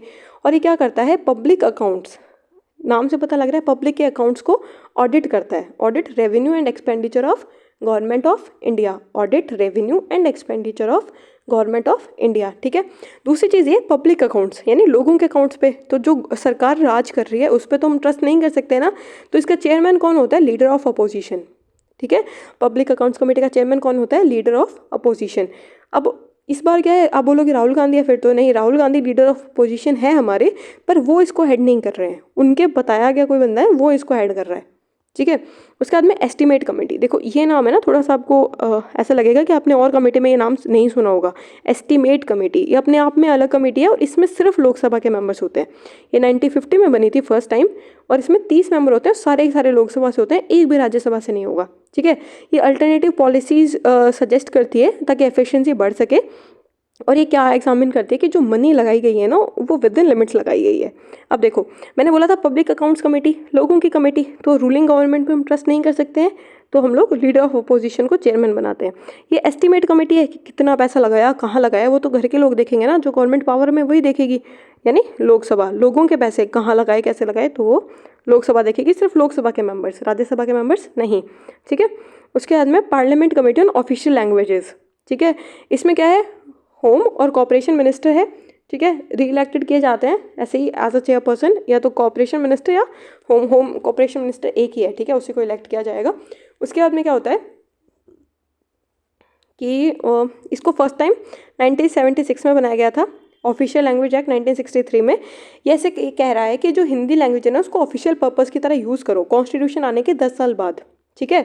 तो ये ऐसा कह रहा है कि adoption of Hindi of for official purposes providing for constitution of committee 10 years after the commencement of the act, मतलब 1963 में एक्ट आया, उसके 10 साल बाद हिंदी को एज अ ऑफिशियल लैंग्वेज तुम यूज़ करो, यानी 1973 में कर लेना था। तो ये 1976 में एक्ट आया, इसमें वही 20 मेंबर लोकसभा के, 10 मेंबर राज्यसभा के, टोटल 30 मेंबर है। किससे इलेक्ट हुए हैं, proportional representation through single transferable vote system, जो हम ऊपर पढ़ के आए हैं, ठीक है। तो उससे ये इसके लोग इलेक्ट किए गए हैं। और इसमें क्या गया है कि क्या चेक करना है, प्रोग्रेस चेक करनी है कि जो हिंदी है उसको ऑफिशियल पर्पस के लिए यूज़ किया जा रहा है कि नहीं किया जा रहा है, कहाँ पे? यूनियन गवर्नमेंट में, स्टेट गवर्नमेंट में नहीं। पार्लियामेंट्री कमेटी ना ये यूनियन गवर्नमेंट के ऑफिशियल पर्पस में हिंदी जो लैंग्वेज है वो सही सही काम कर रही है, मतलब उसको यूज़ किया जा रहा है कि नहीं किया जा रहा है, उसकी प्रोग्रेस हुई है कि नहीं हुई है, ठीक है। और ये रिकमेंडेशन किसको देगी? प्रेसिडेंट को, इसको स्पीकर को नहीं, इसके चेयरमैन को नहीं, किसको? प्रेसिडेंट को रिकमेंडेशन दी जाएगी, ठीक है। और किसकी प्रोग्रेस? हिंदी की प्रोग्रेस कहाँ पे? यूनियन के कामों में। अरे बात समझ में? तो parliamentary committee on official languages, कितने मेंबर? 30, 20 लोकसभा से, 10 राज्यसभा से। अब देखो नेक्स्ट कमेटी कौन सी है, ये एक सेकंड रुकना। Committee of privileges of Rajya Sabha, ठीक है। राज्यसभा की प्रिविलेजेस कमेटी है, तो राज्यसभा के लिए काम करेगी। 10 मेंबर्स है, कौन नॉमिनेट करेगा? राज्यसभा के चेयरमैन। देखो स्पेसिफिकली मेंशन है ना committee of privileges of Rajya Sabha, तो लोग कहाँ से होंगे? राज्यसभा के। नॉमिनेट कौन करेगा? राज्यसभा का चेयरमैन, ठीक है। ये जो काम है ये बेसिक सा इन्वेस्टिगेट करेगा कि पार्लियामेंट प्रिविलेजेस का ब्रीचेस हुआ है कि नहीं हुआ है, स्पेशल राइट्स और इम्यूनिटीज़ है जो मेंबर्स को है ना, उसको उसमें कोई खराबी नहीं हुई है, उनके एफिशिएंटली वर्क कर रहा है कि नहीं कर रहा है, तो ये बेसिक सी चीज़ है, ठीक है। उसके बाद में देखो लोकसभा के केस में 15 मेंबर की कमेटी है, कौन? लोकसभा स्पीकर। कैच क्या है? यहाँ पे 10 मेंबर्स की कमेटी है, यहाँ पे 15 मेंबर्स की कमेटी है। नॉमिनेट वही लोकसभा की कमेटी लोकसभा स्पीकर अपॉइंट करेगा, राज्यसभा की कमेटी राज्यसभा का चेयरमैन अपॉइंट करेगा। उसके बाद में चेयरमैन ऑफ द कमेटी वो भी राज्यसभा का चेयरमैन ही अपॉइंट करेगा उसके खुद के मेंबर्स में, ठीक है। जैसे 10 मेंबर है तो उनमें से जो चेयरमैन है कमेटी का जो चेयरमैन है वो राज्यसभा का चेयरमैन डिसाइड करेगा कि भाई तू चेयरमैन बन जा, 10 लोगों में से किसी एक को कह देगा, ठीक है। उसके बाद में कैबिनेट कमेटीज़, ये इंपॉर्टेंट कमेटीज़ है, ध्यान देना इस पर। Cabinet committee, there are 8 cabinet committees, ठीक है। और ये एक्स्ट्रा कॉन्स्टिट्यूशनल है नेचर में, मतलब ये कॉन्स्टिट्यूशन में नहीं मेंशन है, किसी स्टैट्यूटरी बैकिंग नहीं है, किसी भी एक्ट में मेंशन नहीं है, ये कॉन्स्टिट्यूशन में मेंशन नहीं है, ये एक्स्ट्रा कॉन्स्टिट्यूशनल है, ठीक है। एक्स्ट्रा कॉन्स्टिट्यूशनल यानी कॉन्स्टिट्यूशन में मेंशन नहीं है। और ये कैसे, कहाँ पे दिया हुआ है? Government of India transaction of business rules 1961 rules है, एक्ट नहीं है। एक्ट नहीं है तो क्या है? स्टैट्यूटरी बैकिंग भी नहीं है। उसके बाद में क्या है कि ये जो है कैबिनेट का जो डिसीजन मेकिंग है ना उसमें फैसिलिटेट करती है, उसको थोड़ा और एफिशिएंट बनाती है, ठीक है। अब हमारे पास कितने हैं? 8 कैबिनेट कमेटीज़ है, कौन कौन सी? एक तो political affairs committee, economic affairs committee, appointments committee, parliamentary affairs committee, accommodation committee, एक सिक्योरिटी वाली committee, investment and growth committee, employment skill development committee, ठीक है। वैसे इनके आगे कैबिनेट कमेटी ऐसा पूरा नाम है, पर मैं सिर्फ बता रही हूँ। तो इसमें क्या होता है कि 2 कमेटी ऐसी है, एक तो पार्लियामेंट्री अफेयर्स कमेटी, उसको डिफेंस मिनिस्टर देखता है, यानी अभी कौन देख रहे हैं? राजनाथ सिंह जी। पार्लियामेंट के अफेयर्स, ठीक है।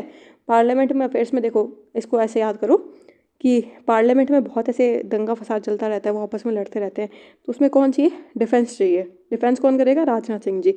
तो पार्लियामेंट्री अफेयर्स कौन देखता है? Defence minister. एक और कौन सी है? ये अकोमोडेशन वाली।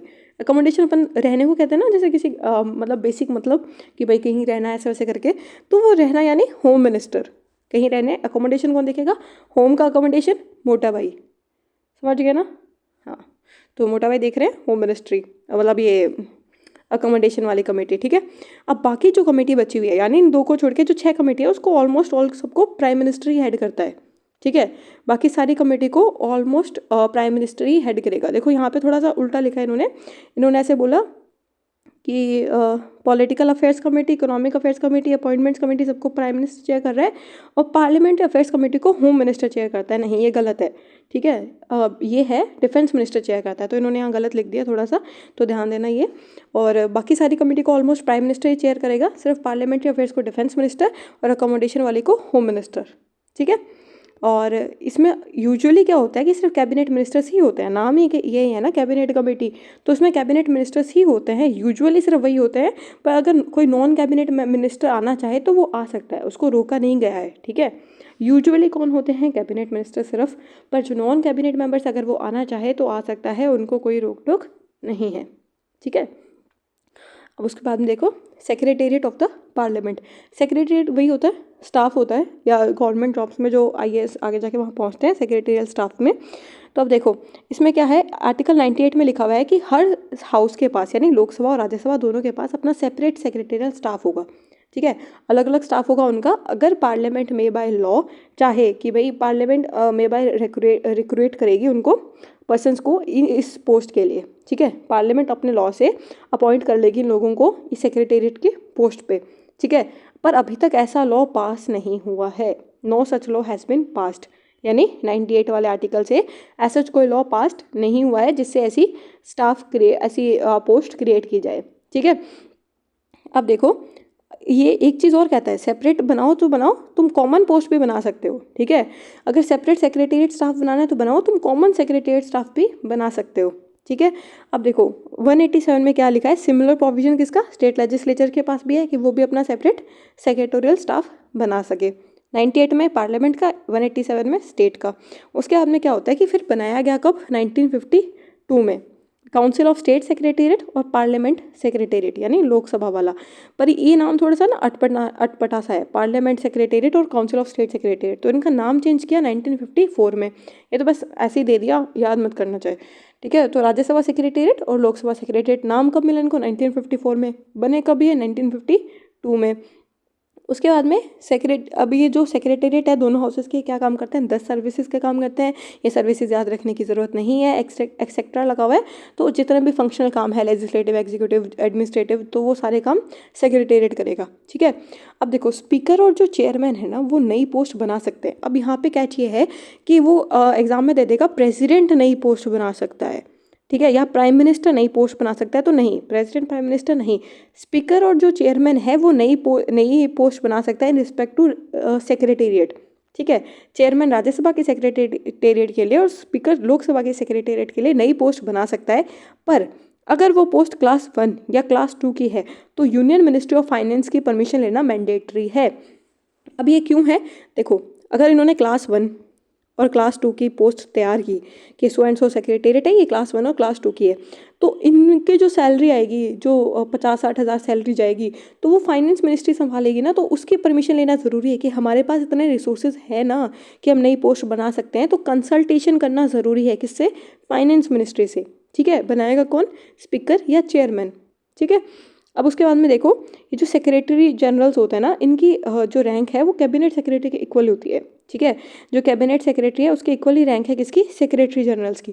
पर कैबिनेट सेक्रेटरी 11th पोजीशन पे आता है और सेक्रेटरी जनरल जो राज्यसभा या लोकसभा की सेक्रेटरी है वो 23rd पोजीशन पे है। ये तो कॉमन सेंस है ना, कैबिनेट सबसे बड़ा है तो उसकी जो पोजीशन है वो भी बड़ी होगी, और लोकसभा राज्यसभा की उनके सेक्रेटरीट की पोजीशन 23rd हो गई।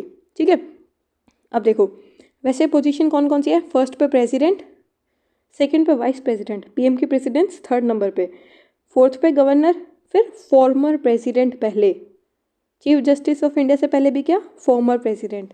ठीक है, तो ये तो ऐसे ही लिखते हैं, थोड़ा सा आपको आइडिया हो जाए इसलिए। उसके बाद में फंक्शन क्या है सेक्रेटेरिएट का, देखो ये तो बेसिक सही है, research, reference, servicing, secretary resistance, public record रखना, एड एंड एडवाइस करना। पर सबसे इंपॉर्टेंट ये है पेमेंट ऑफ सैलरीज वाला। आप इसको ना वो कर दोगे, अनदेखा कर दोगे कि भाई सैलरी थोड़ी देगा सेक्रेटेरिएट, पर नहीं, उसके जो स्टाफ काम करे ना उनको सैलरी देने का काम, सैलरी का स्केड्यूल्स बनाने का काम ये सेक्रेटेरिएट के पास होता है। तो ये इंपॉर्टेंट है, इसको याद रखना। ठीक है, जैसे राज्यसभा सेक्रेटेरिएट है तो वो राज्यसभा के मेंबर्स को पेमेंट देता है। ठीक है, और ये कौन, पे एंड अकाउंट ऑफिस संभालता है, पे and account office of Rajya Sabha.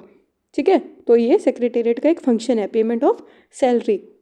ठीक है, अभी डिफरेंस है बस, कुछ ज़्यादा कुछ भी नहीं है डिफरेंस में। लोकसभा का सेक्रेटेरिएट ये स्पीकर देखेगा, राज्यसभा का चेयरमैन देखेगा। इसमें सेक्रेटरी जनरल होता है, इसमें भी सेक्रेटरी जनरल हेड करता है।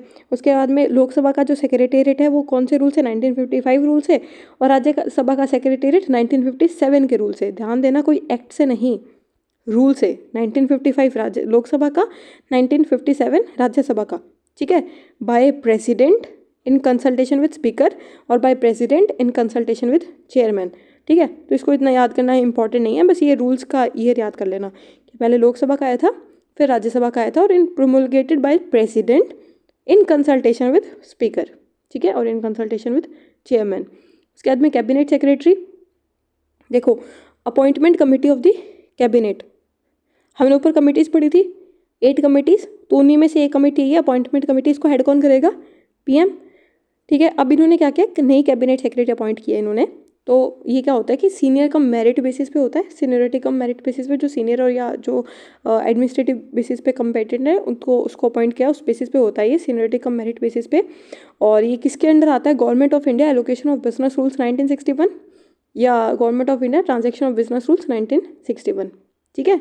और इसके बाद में क्या होता है कि ये जो सेक्रेटेरिएट है, कैबिनेट सेक्रेटरी क्या काम करती है, इंटर मिनिस्ट्रियल कोऑर्डिनेशन बनाने में काम करती है, या कोई इश्यूज़ हो जाता है दो मिनिस्ट्री के बीच में तो ये वो रिजॉल्व करने का वो हो जाता है, मतलब जैसे कोई डिफरेंसेस हो गया, इन्होंने बोला नहीं ये नहीं करना या ये करना है, तो इंटर मिनिस्ट्रियल कोऑर्डिनेशन का काम करती है कैबिनेट सेक्रेटरी, ठीक है।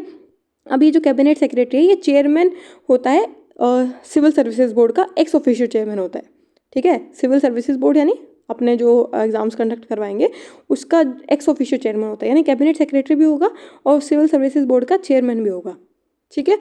उसके बाद में क्या होता है कि इसके पास कोई अथॉरिटी नहीं है कि भाई डिपार्टमेंट्स के ऊपर काम करने की, ये सिर्फ इंटर मिनिस्ट्रियल कोऑर्डिनेशन करेगा, डिपार्टमेंट्स के ऊपर जाके काम नहीं करेगा, ठीक है। और जो सेक्रेटरीज है ना, जो जैसे राज्यसभा उसमें लोकसभा में या पार्लियामेंट में जो भी और सेक्रेटरीज काम कर रही है उसके अंदर ये ऐसे है कि भाई फर्स्ट अमंग द इक्वल्स, ठीक है, कैबिनेट सेक्रेटरी। तो इसके पास अथॉरिटी नहीं है कि सारे डिपार्टमेंट्स के ऊपर से जाके काम करे। अरे बात समझ में? तो ये होता है कैबिनेट सेक्रेटरी। इतना नहीं डिटेलिंग में, बस थोड़ा सा ध्यान देना ये, क्योंकि क्वेश्चन पूछ लेते हैं वो लोग। उसके बाद में president's address to the parliament, ठीक है। प्रेसिडेंट पार्लियामेंट को कब एड्रेस करेगा? अभी 18th लोकसभा थी, ठीक है। तो फर्स्ट सेशन हुआ था जब भी, देखो कब कब एड्रेस करता है, ये आर्टिकल 87 में मेंशन है कि प्रेसिडेंट स्पेशली एड्रेस करेगा दो बारी हाउस को। कब कब? एक तो जब जनरल इलेक्शन के बाद पहला सेशन होगा, जैसे इलेक्शन खत्म हुआ रिजल्ट आ गया तो पहला सेशन हो रहा है, उसमें प्रेसिडेंट एड्रेस करेगा। और हर साल के पहले सेशन को, पहले हर साल में कितने 3 सेशन होते हैं, पर हर साल के पहले सेशन को सिर्फ, ठीक है, only first session of each year और first session after each general election, ठीक है। पहले प्रोविज़न क्या था कि जो है आर्टिकल 87(1) में पहले क्या था कि जो प्रेसिडेंट है वो दोनों हाउस को करेगा हर सेशन के स्टार्टिंग में। जैसे 3 सेशन होते हैं ना, तो तीनों सेशन के स्टार्टिंग में प्रेसिडेंट को एड्रेस करना पड़ेगा, पहले ये था, पर इसको हटा दिया गया ये प्रोविज़न फर्स्ट अमेंडमेंट एक्ट से, और फिर हमने क्या कर दिया, सिर्फ फर्स्ट सेशन को ही करना पड़ेगा प्रेसिडेंट को एड्रेस, ठीक है, सिर्फ फर्स्ट सेशन करना, तीनों सेशन ज़रूरी नहीं है। दूसरी चीज़ 86 अमेंडमेंट में क्या बोला कि प्रेसिडेंट जो है वो एड्रेस कर सकता है या तो एक हाउस को या दोनों हाउस को, ठीक है, उसकी मर्जी है कि वो कभी चाहे तो वो दोनों को कर सकता है, पर आज तक ये प्रोविज़न कभी यूज़ नहीं किया गया है। मतलब हाउस को एड्रेस किया है पर इसके अंडर नहीं किया है, 86 के अंडर नहीं किया है, 87 के अंदर किया है। कैसे? First session of each general election और first session of each year, पर ये वाला प्रोविज़न अभी तक यूज़ नहीं किया गया है, ठीक है। नेक्स्ट देखो, ओथ ऑफ द मेंबर्स। वैसे तो ओथ कहाँ पे मेंशन है, कौन से वाले स्केड्यूल में मेंशन है? 3rd शेड्यूल में, ठीक है। फिर अभी बोला है कि आर्टिकल 99 में मेंशन है कि ओथ ऑफ ऑफिस एमपीज जो है वो किसके सामने ओथ लेंगे? प्रेसिडेंट के सामने, या प्रेसिडेंट कोई बंदा अपॉइंट कर देगा कि मैं जा रहा हूँ, मेरे को काम है, तू मेरी जगह तू खड़ा हो जा, तो एमपी ओथ ले लेंगे। जैसे आपने वो देखा होगा, द्रौपदी जी यहाँ खड़े हैं और सब आके ओथ ले रहे हैं, द्रौपदी जी ऐसे बोलते हैं मैं, फिर वो सामने कहते हैं मैं संविधान को ऐसे शपथ लेता हूँ करके। तो आपने वो शो अगर देखा होगा तो आपको याद होगा कि प्रेसिडेंट के सामने एमपी शपथ लेते हैं, ये 3rd शेड्यूल में मेंशन है, ठीक है। पर प्रेसिडेंट की ओथ अलग से मेंशन है, ध्यान देना, 3rd शेड्यूल में उसका प्रेसिडेंट का अलग से आर्टिकल मेंशन है उसकी ओथ का, ठीक है, उसकी खुद की ओथ का। अब आप ये एक सर्च और करके आना कि प्रेसिडेंट किसके आगे ओथ लेता है, ठीक है, एक होमवर्क है आपका कि प्रेसिडेंट किसके आगे ओथ लेगा। अगर एमपीज प्रेसिडेंट के आगे ले रहे हैं तो प्रेसिडेंट ओथ लेगा तो किसके आगे लेगा। दूसरी चीज़ देखो, आर्टिकल 104 में क्या मेंशन है, देखो ये तो ओथ के दे दिया। अगर 104 में क्या मेंशन है कि अगर कोई बंदा है, जैसे मैं हूँ, मैंने ओथ नहीं ली, बिना ओथ लिए अगर मैं हाउस में बैठ गई हूँ तो मेरे पे पेनल्टी चार्ज होगी, ठीक है, पेनल्टी लगेगी अगर मैंने ओथ बिना लिए हाउस में बैठ गई मैं, ठीक है। दूसरी चीज़ इसमें एक्सेप्शन क्या है कि मैं इंडिविजुअल हूँ और मैं मिनिस्टर बन सकती हूँ बिना पार्लियामेंट में अपॉइंट हुए, ठीक है। जैसे ये देखो एग्जांपल बताते हैं आपको, रवनीत सिंह बिट्टू जी है, ये जो है ये हार गए थे इलेक्शंस, ठीक है। तो ये इलेक्शंस हार गए, पर फिर भी इनको मिनिस्टर बना दिया गया, इनको मिनिस्ट्री दी गई एक, तो फिर भी इनको मिनिस्टर बना दिया गया, मतलब ये पार्लियामेंट में बैठे हैं ना, मतलब ये पार्लियामेंट में इनको मिनिस्टर बनाया गया है, पर ये जीते नहीं है। तो विदाउट बीइंग इलेक्टेड, हारने के बाद भी इनको मिनिस्टर बनाया जा सकता है, पर कब तक? मैक्सिमम 6 मंथ्स के लिए, ठीक है। तो अब ऐसी कंडीशन में अगर ये पार्लियामेंट में बैठे हैं तो इनके पास ये जो है इन पे कोई पेनल्टी नहीं लगेगी, ये प्रोसीडिंग्स में पार्टिसिपेट कर सकते हैं, क्योंकि ये मिनिस्टर बन गए हैं, ये जीते नहीं हैं, तो ये एक्सेप्शन केस होता है एक, ठीक है। उसके बाद में ये प्रोसीडिंग्स में पार्टिसिपेट कर सकते हैं पर वोट नहीं डाल सकते हैं। और ये ओथ किस किस भाषा में? एक तो इंग्लिश में और एक 22 शेड्यूल लैंग्वेजेस जो हमारे 8 शेड्यूल में मेंशन है ना, वो वाली 22 भाषाएं, ठीक है। तो आगे देखते हैं, अब चैप्टर 3 पे आ गए हम लोग, issues related to the constitution, ठीक है। अब सिटीजनशिप पहला टॉपिक है हमारा। इसको अपन कल करते हैं, मतलब कल क्या नेक्स्ट वीडियो में करेंगे, क्योंकि बहुत बड़ी हो रही है यार वीडियो। अभी 1.25 घंटे की वीडियो हो गई, फिर बहुत ज़्यादा लंबी हो जाएगी, 4 घंटे की हो जाएगी, क्योंकि 2 चैप्टर और करने हैं। मुझे ऐसा लगा था कि 2 वीडियो में फिनिश करवा दूंगी मैं, पर थोड़ा डिटेलिंग ज़्यादा कर दिया मैंने। आप मुझे कमेंट में बता सकते हो कि मैं थोड़ा अगर कम पढ़ाऊँ, इतना डिटेलिंग नहीं करूँ, स्टैटिक कम कर दूंगी मैं फिर आपको पढ़ाना। और नेक्स्ट आप मुझे कमेंट में बता देना, जो भी क्रिटिसिज्म आप करो मैं बहुत वेलकम करती हूँ कंस्ट्रक्टिव क्रिटिसिज्म को। तो प्लीज़ डू टेल मी कि मुझे क्या चेंजेस करना चाहिए। स्लो पढ़ाना है मैं स्लो कर दूँगी, फास्ट करना है मैं फास्ट कर दूँगी, पर अभी अपन ही इतना ही करते हैं, आगे के चैप्टर्स अपन नेक्स्ट वीडियो में करेंगे। ठीक है, थैंक यू सो मच।